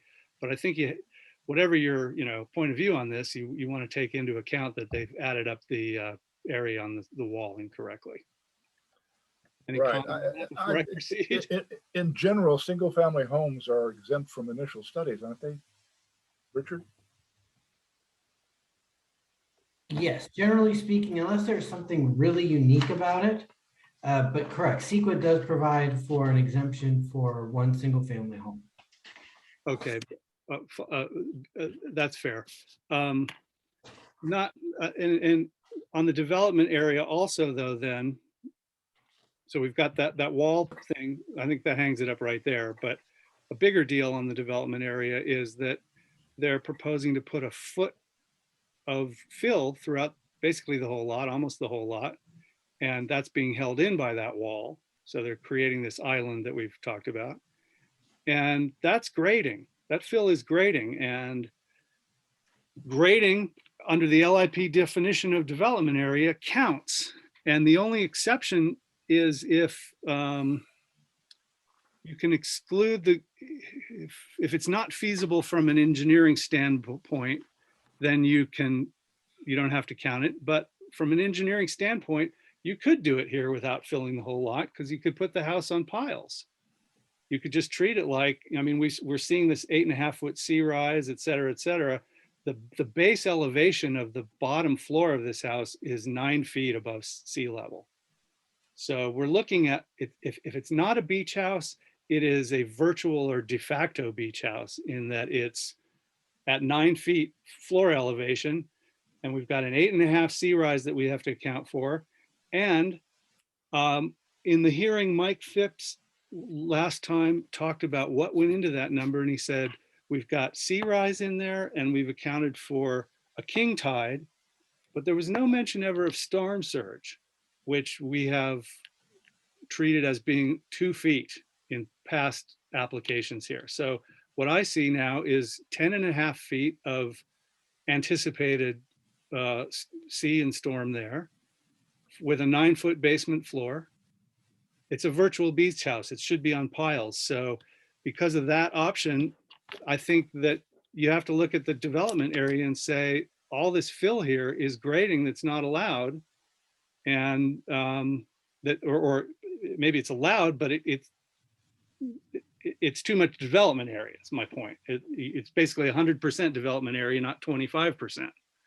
So that seems problematic to me too. Now, I can go down the line with a bunch of other stuff here too. I don't know at what point you want to get hung up on sending them back to fix the development area. Well, the development area seems to be your main point. Renika, you heard the argument. I always am interested in what staff has to say, how you did the calculations. Yes, the former planning director, she determined that the grading, the 1 foot of fill that covers the entire lot, that it was determined to be necessary from an engineering standpoint. So the grading was exempted from the development area. Originally, the staff also exempted the wall because it was required to retain the additional foot of fill. And as discussed in a staff report, in your staff report, the city council determined that the wall was not exempt, but the grading was exempted. Well, and the calculation of the wall that Commissioner Hill is questioning. It's pretty easy to add up the perimeter and the length of the wall, and it says 4 inches wide on there. I'm just asking Renika. Yeah. Yeah, so that the westerly wall was issued to the adjacent property. But when looking at the survey, it does show that portions of that wall are on the subject site and portions of that wall are on the adjacent property. But staff determined that the wall was built pre-coastal act, and it's existing to remain. So staff excluded any portion of that wall that falls on the subject site from the development area. It's not. It's on the demolition plan. That whole wall is gone. And on the site plan, that whole wall is shown as new construction. On the western side of the property? Yes. It's existing to remain, is my understanding. Let me pull up in the. Renika, also on the survey, it shows that that's located on a 2-foot easement too for the neighbor, correct? That's correct. The wall is within it, yes. It's within a shared easement between this site and the adjacent property to the west. Can I ask why existing to remain is exempt? If you had a tennis court there, there is counts towards permeable coverage, et cetera, in development. Why does the fact that it's going to remain change how much development is there on the property? I don't want to misspeak here, but this, Renika, if I understood correctly, and correct me if I'm wrong, this is their neighbor's wall on an easement on their property that was essentially to take this thing out also requires the neighbor to be a party of the application and the neighbor to have some willingness for something of their interest to be demolished. That's correct. That's correct. And the applicant, I believe she has history of this wall that would better paint the full picture of, why. Whether it's theirs or the neighbors, the fact that it's part of they're demolishing it and they're rebuilding it, so it's part of the new construction, right? Again, it was my understanding that the wall was existing to remain, that it wasn't being reconstructed. But I will pull up the demolition plan. Let me pull it up. We've got the applicant here. We could probably ask the applicant, but look, it's 10:15. I want to start the last project we have before we get to 10:30. So let's. Well, then I better start reading things into the record right now. Yeah. Well, there should be no hurry. You have to do your job right. I suspect that last item won't take very long, but doing the job right does not continue. Well, but go ahead. Chair Jennings, Yes. Jennings, Marnie has her hand up. She may be able to have an answer for you here. All right, where is she? I don't see her. Can you unmute her? Top left corner here. Oh, Marnie. And Marnie, would it be on page 841 where it shows existing wall to remain basically and the new wall on the other side of the property? She's muted. Can you unmute Marnie?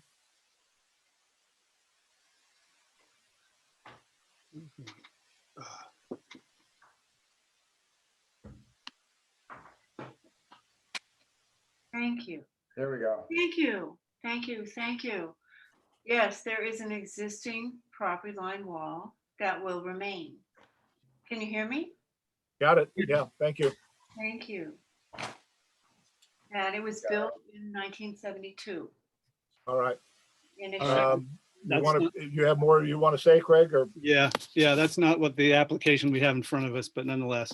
Okay, I'm just going to go through some things for the record. On the MOU, we got the letter from the Water Control Board. There's no material substance in it. It's basically the city saying, writing to them saying, do you agree with us? And them writing back, yeah, we agree, but there's no numbers, no analysis. And when I looked at it, I was disturbed by the fact that the MOU says the basin plan amendment does not prevent repairs, maintenance, and upgrades to existing, but this was a new thing. So the whole notion that, well, how do I say this? I'm feeling a little rushed here, but I think that we're going from about 30 to 64 fixtures, and that's just categorically not allowed here. There was also an issue about what's new and what's old, and I sort of raised that earlier about the what degree of flow you're supposed to have going in, and that also, I mean, I think part of the rationale was, oh, we're going from old fixtures that aren't as efficient, so that's why we can go to 64. But we had to have assumed that we were using low flow fixtures in 2017 already. So that's that point. On sea level rise, I started to say some of it, but it looks like we've got at least 10.5 feet if you count the 8.5 plus the 2-foot storm surge. Some of the, skipping that, I did find that the 100-year thing was important.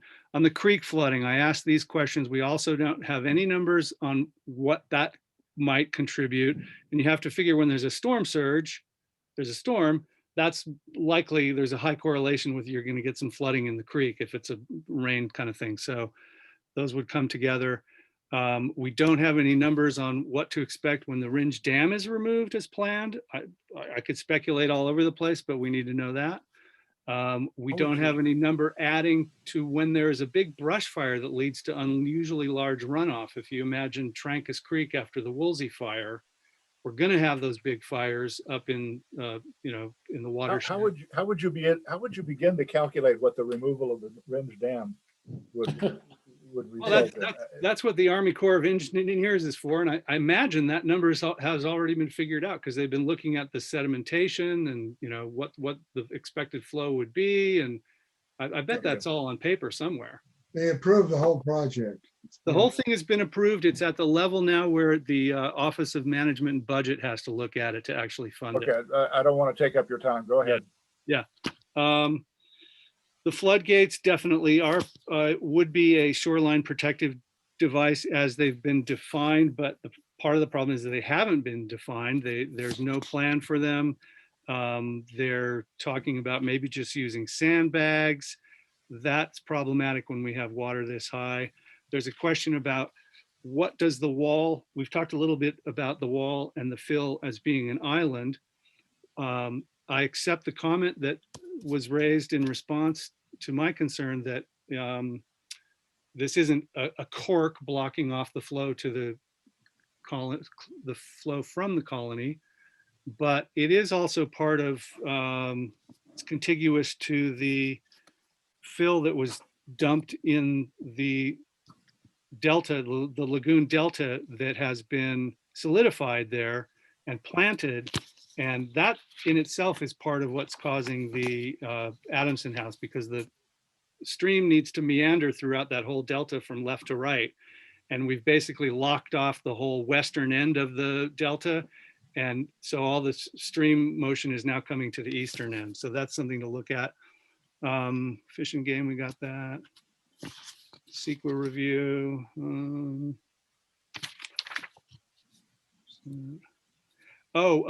Did we got a letter from the Santa Ynez Band of Chumash wanting consultation on this. And then I don't see that they did anything more, but I would want to clarify on this that the previous Planning Commission and Council said, yes, we need to have the qualified monitor. And then we got back in the staff report that staff thinks we only need to look at the top 2 feet.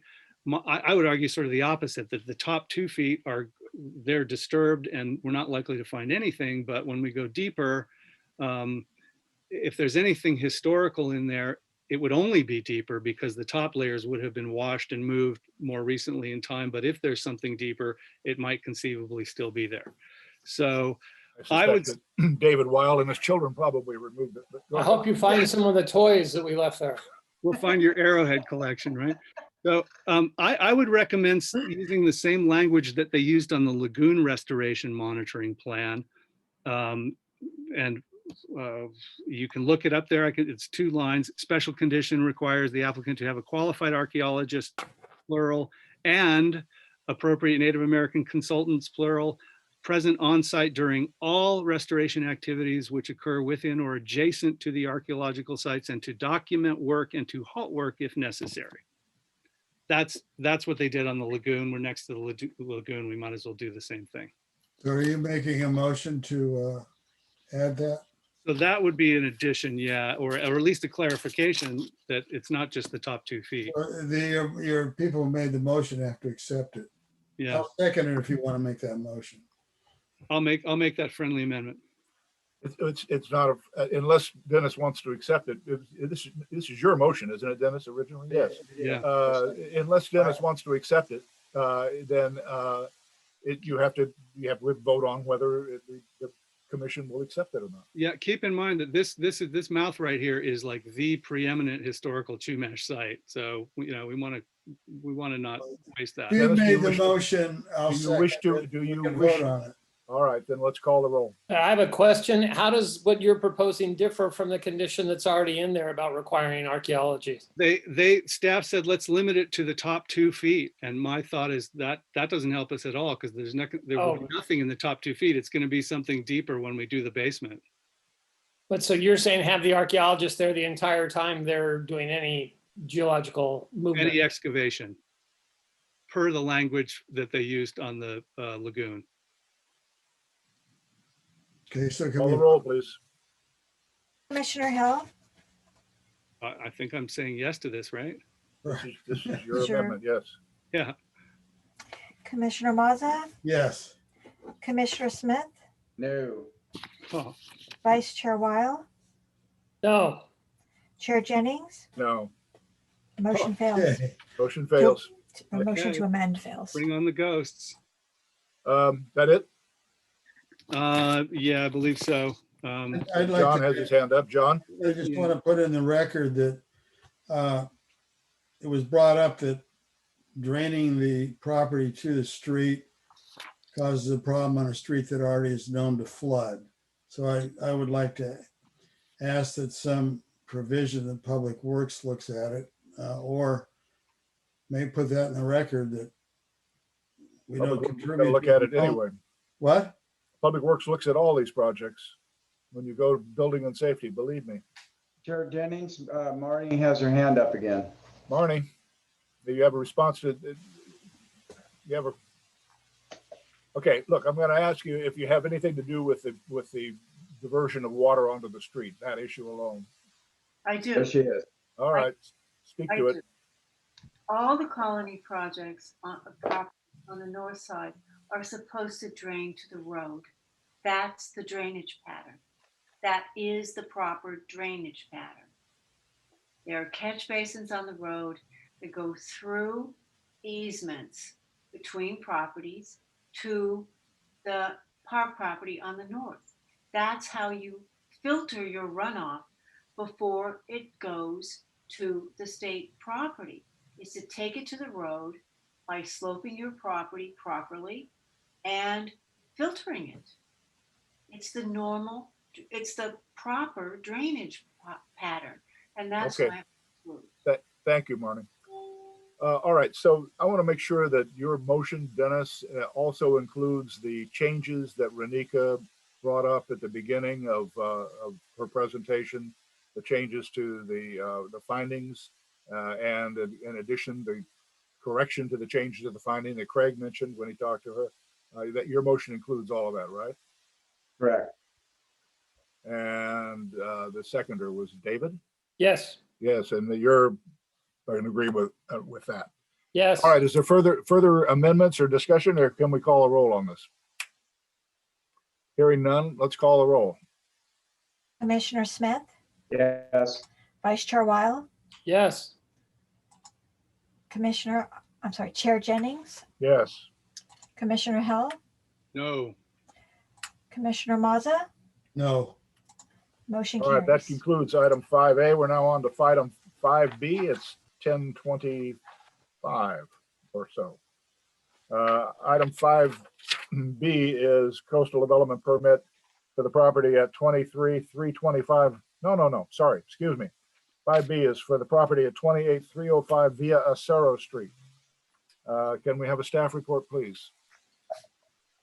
Yes, Yes, good ma'am. evening, Chair Jennings, Planning Commissioners. The item before you this evening is CDP 16008 at 28305 via Acero. Next item, please, or next slide. As you can see, the subject property is located near Canaan Doom Road, very close to the northern boundary of the city. The site is highly constrained by the presence of the private 30-foot road easement via Acero Street, which bisects the property. It's also constrained by the steepness of the slope to the south, the required geologic setback due to the presence of a fault line, and there's actually two fault lines, and the jurisdictional drainage in ESHA, all on the southern half of the property. The existing single-family residence and associated development they're all already existing as approved. Next slide, please. In total, the project proposes to mitigate unpermitted construction and grading, including the complete removal of a keystone type retaining wall and unpermitted fill located south of the existing residence, removal of the trellis and height reduction of the freestanding columns on either side of the residence, restoration of the pre-existing grade in the rear yard or behind the existing residence, and construction of new development, including a new swimming pool, spa, and related pool equipment, and a relocation of the existing OWTS. as the existing treatment tank is located in the area of the proposed swimming pool and new landscaping. And there's also new landscaping, including after the fact ficus trees along kind of the perimeter of different parts of the property. In addition, a restoration, mitigation, and monitoring plan has been submitted and reviewed by the city biologist for the restored slope area. Also, my apologies, there is a correction to the scope of work listed in your report and in the resolution. It should say the removal and recompaction. There's grading to restore the slope. It's not classified as non-exempt grading, and I apologize for that error. Next slide, please. This lists kind of the new scope of work as opposed to the after the fact work. Next slide, please. Here you can see the site plan for the project with the swimming pool being constructed on the east side of the property. It's kind of in the hashed blue area there. Next slide, please. There are 2 additional conditions of approval which we recommend that the Planning Commission add to resolution number 21-59 prior to adoption tonight. One is to remove any landscaping proposed within the recorded private easement at the very top of the property on the northern property boundary. And the other is to remove unpermitted landscaping, in this case, notably palm trees that were planted without an approved landscape plan and that do not meet the requirements of the fire resistant landscape ordinance. So we recommend adding these 2 conditions to the resolution. Next slide, please. There were some questions regarding the geologic setback, which can be seen in yellow here. It's the line closest to the house, and there's 2 fault lines on either side. And the pool is proposed really in the only feasible location there on the east side of the property, given the constraints on the lot, including the development area, the setbacks, geologic setbacks, and ESHA and stream buffers. Next slide, please. There were also some questions. I just want to show kind of more clearly the change in grade that would occur. This section is taken directly behind the middle of the existing residence. And you can see the unpermitted fill and the retaining wall, which are to be removed. And the previously existing, the natural grade would be restored. Next slide, please. These are just some site photos of the rear of the property, which is where the bulk of the scope of work will take place. And then the 2 sides where you can see some of the other unpermitted work to be removed. And of course, the east side of the property being where the swimming pool will be located and the relocated OWTS are. Next slide, please. That concludes my presentation. As mentioned, staff recommends the adoption of resolution number 2159 with the recommended 2 additional conditions. I'm available for questions, and I believe the applicant and owner are here as well. But I would need to confirm that. Second. Are you finished, Justine? I'm finished. Yes, that's it for me. Okay, thank you. Disclosures? John? I know Chris Marks lived next door to the applicant. I did not talk to him about it at all. And that's it, I believe. Craig?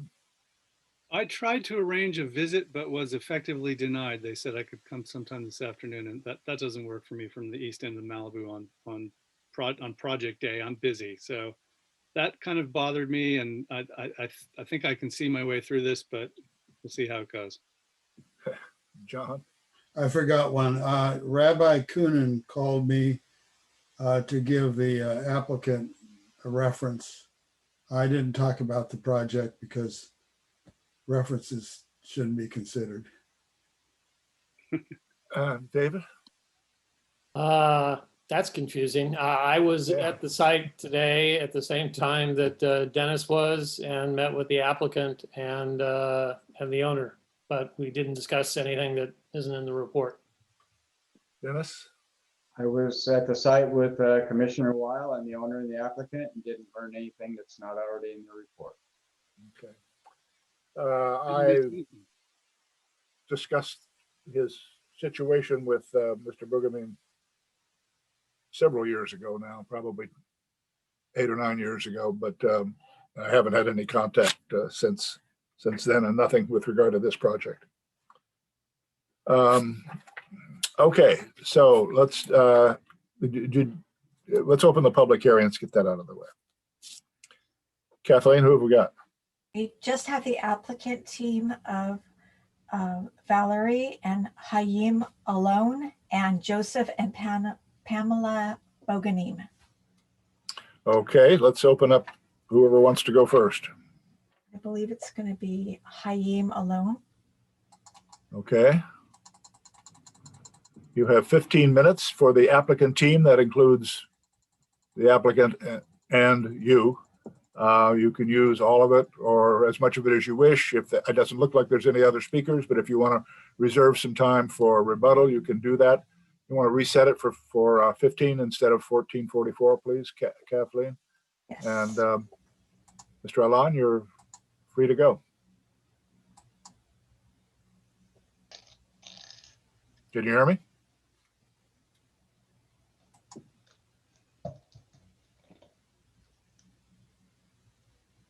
Guess not.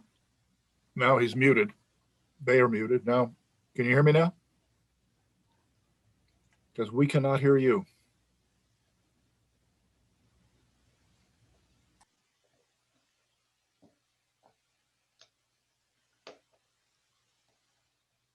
How we doing, staff? Any chance of making this work?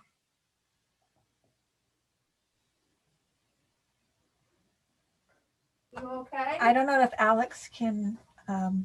It shows they're being muted and unmuted and muted and unmuted. Right, but we're not seeing any audio from them, so it's obvious on their end that they are probably having some issues. I heard audio for a moment. Who was that? I heard that too, Commissioner Hill.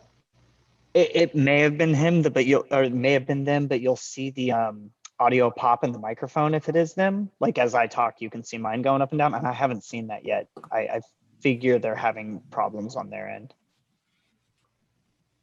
Do we have a phone number? I can try and see if we can contact them. I've got one.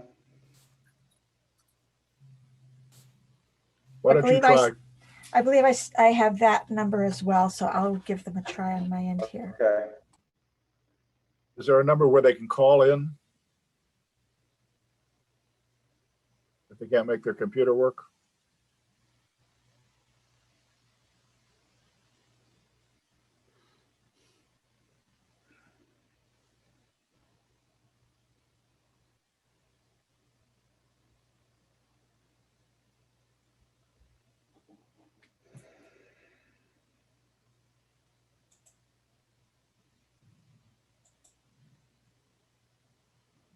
Never easy in the canyon.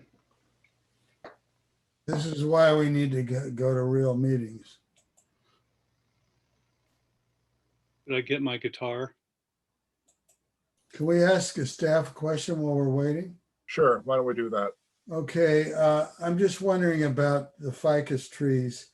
They look to be out of compliance. Will they have to put them in compliance with the fence ordinance or the fence provisions?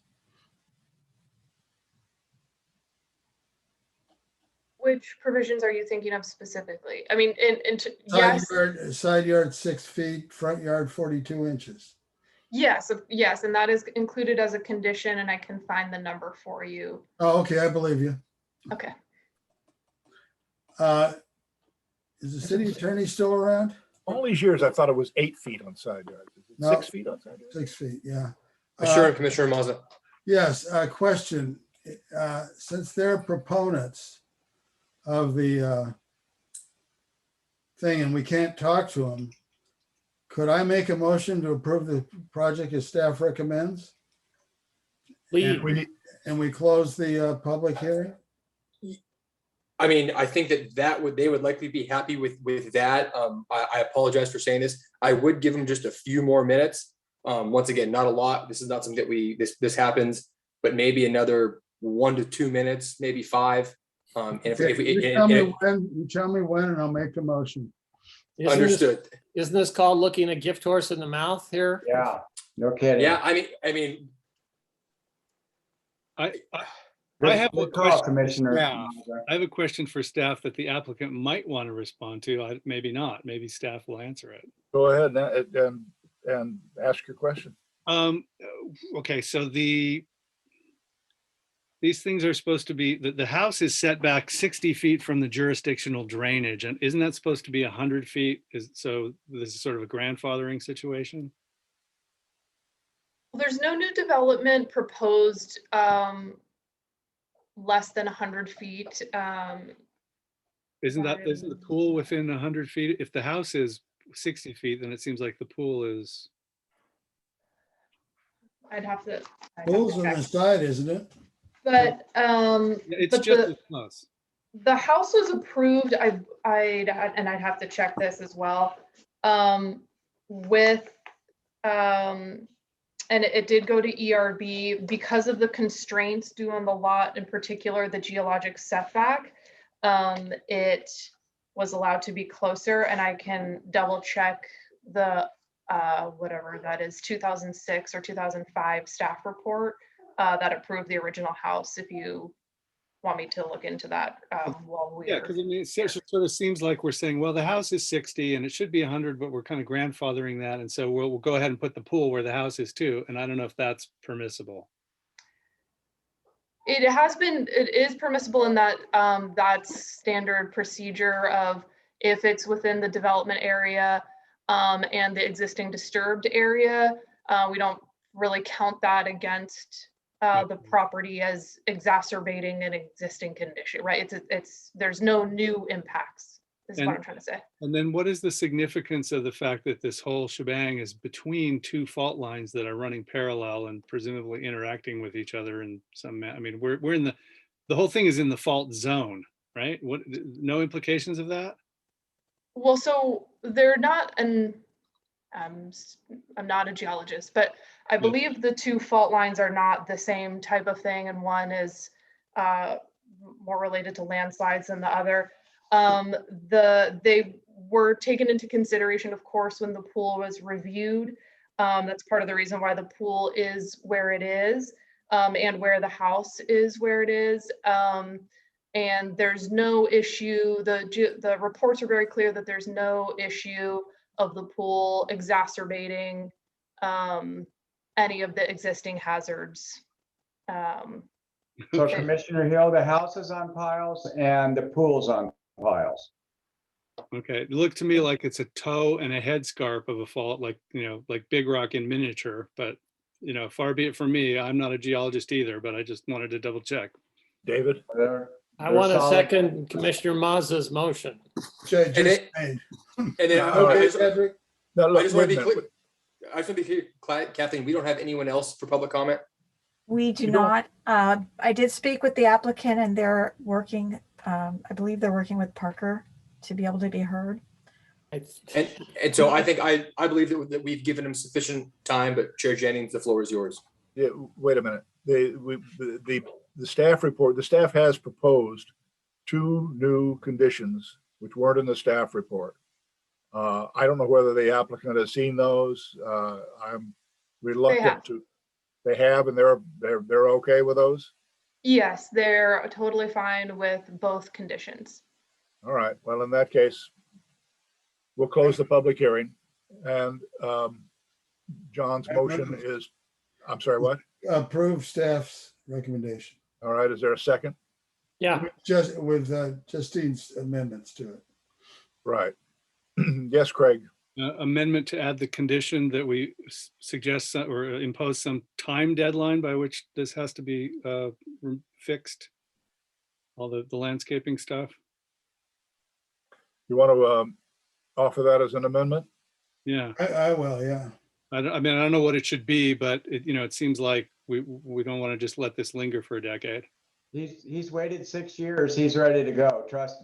Well, I heard that out of him I will today. accept an amendment that has to be done in a year. Oh, my God. All you gotta do is cut down take out some dirt. If I can recommend, there's a condition that we include in some other code enforcement related projects that requires action within 6 months, or we get code enforcement involved again, and I can include that as well. So moved with that language. That's fine with me. Is that okay with you, David? Yes. All right. Let's call the roll, please. Commissioner Maza, Yes. Vice Chair Weil, Yes. Commissioner Hill, Yes.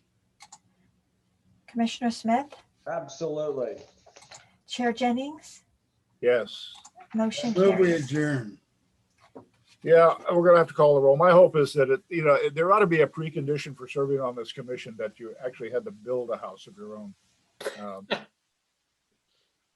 Let's call the roll. Done. Do we have a second for Yes. our I adjournment? second. Great. Moved and Commissioner- seconded. Commissioner Maza, Yes. Vice Chair Weil, Yes. Commissioner Hill, Yes. Good night. Commissioner Smith, Yes, good night. Chair Goodbye, all. Jennings, Yes. Good motion night. carries. Thank you. Aloha. Thank you. Good night, everybody. How do we Thanks for get your out? time, guys. Have a good night. Night, everyone. Night. How do you shut it off? Oh, well.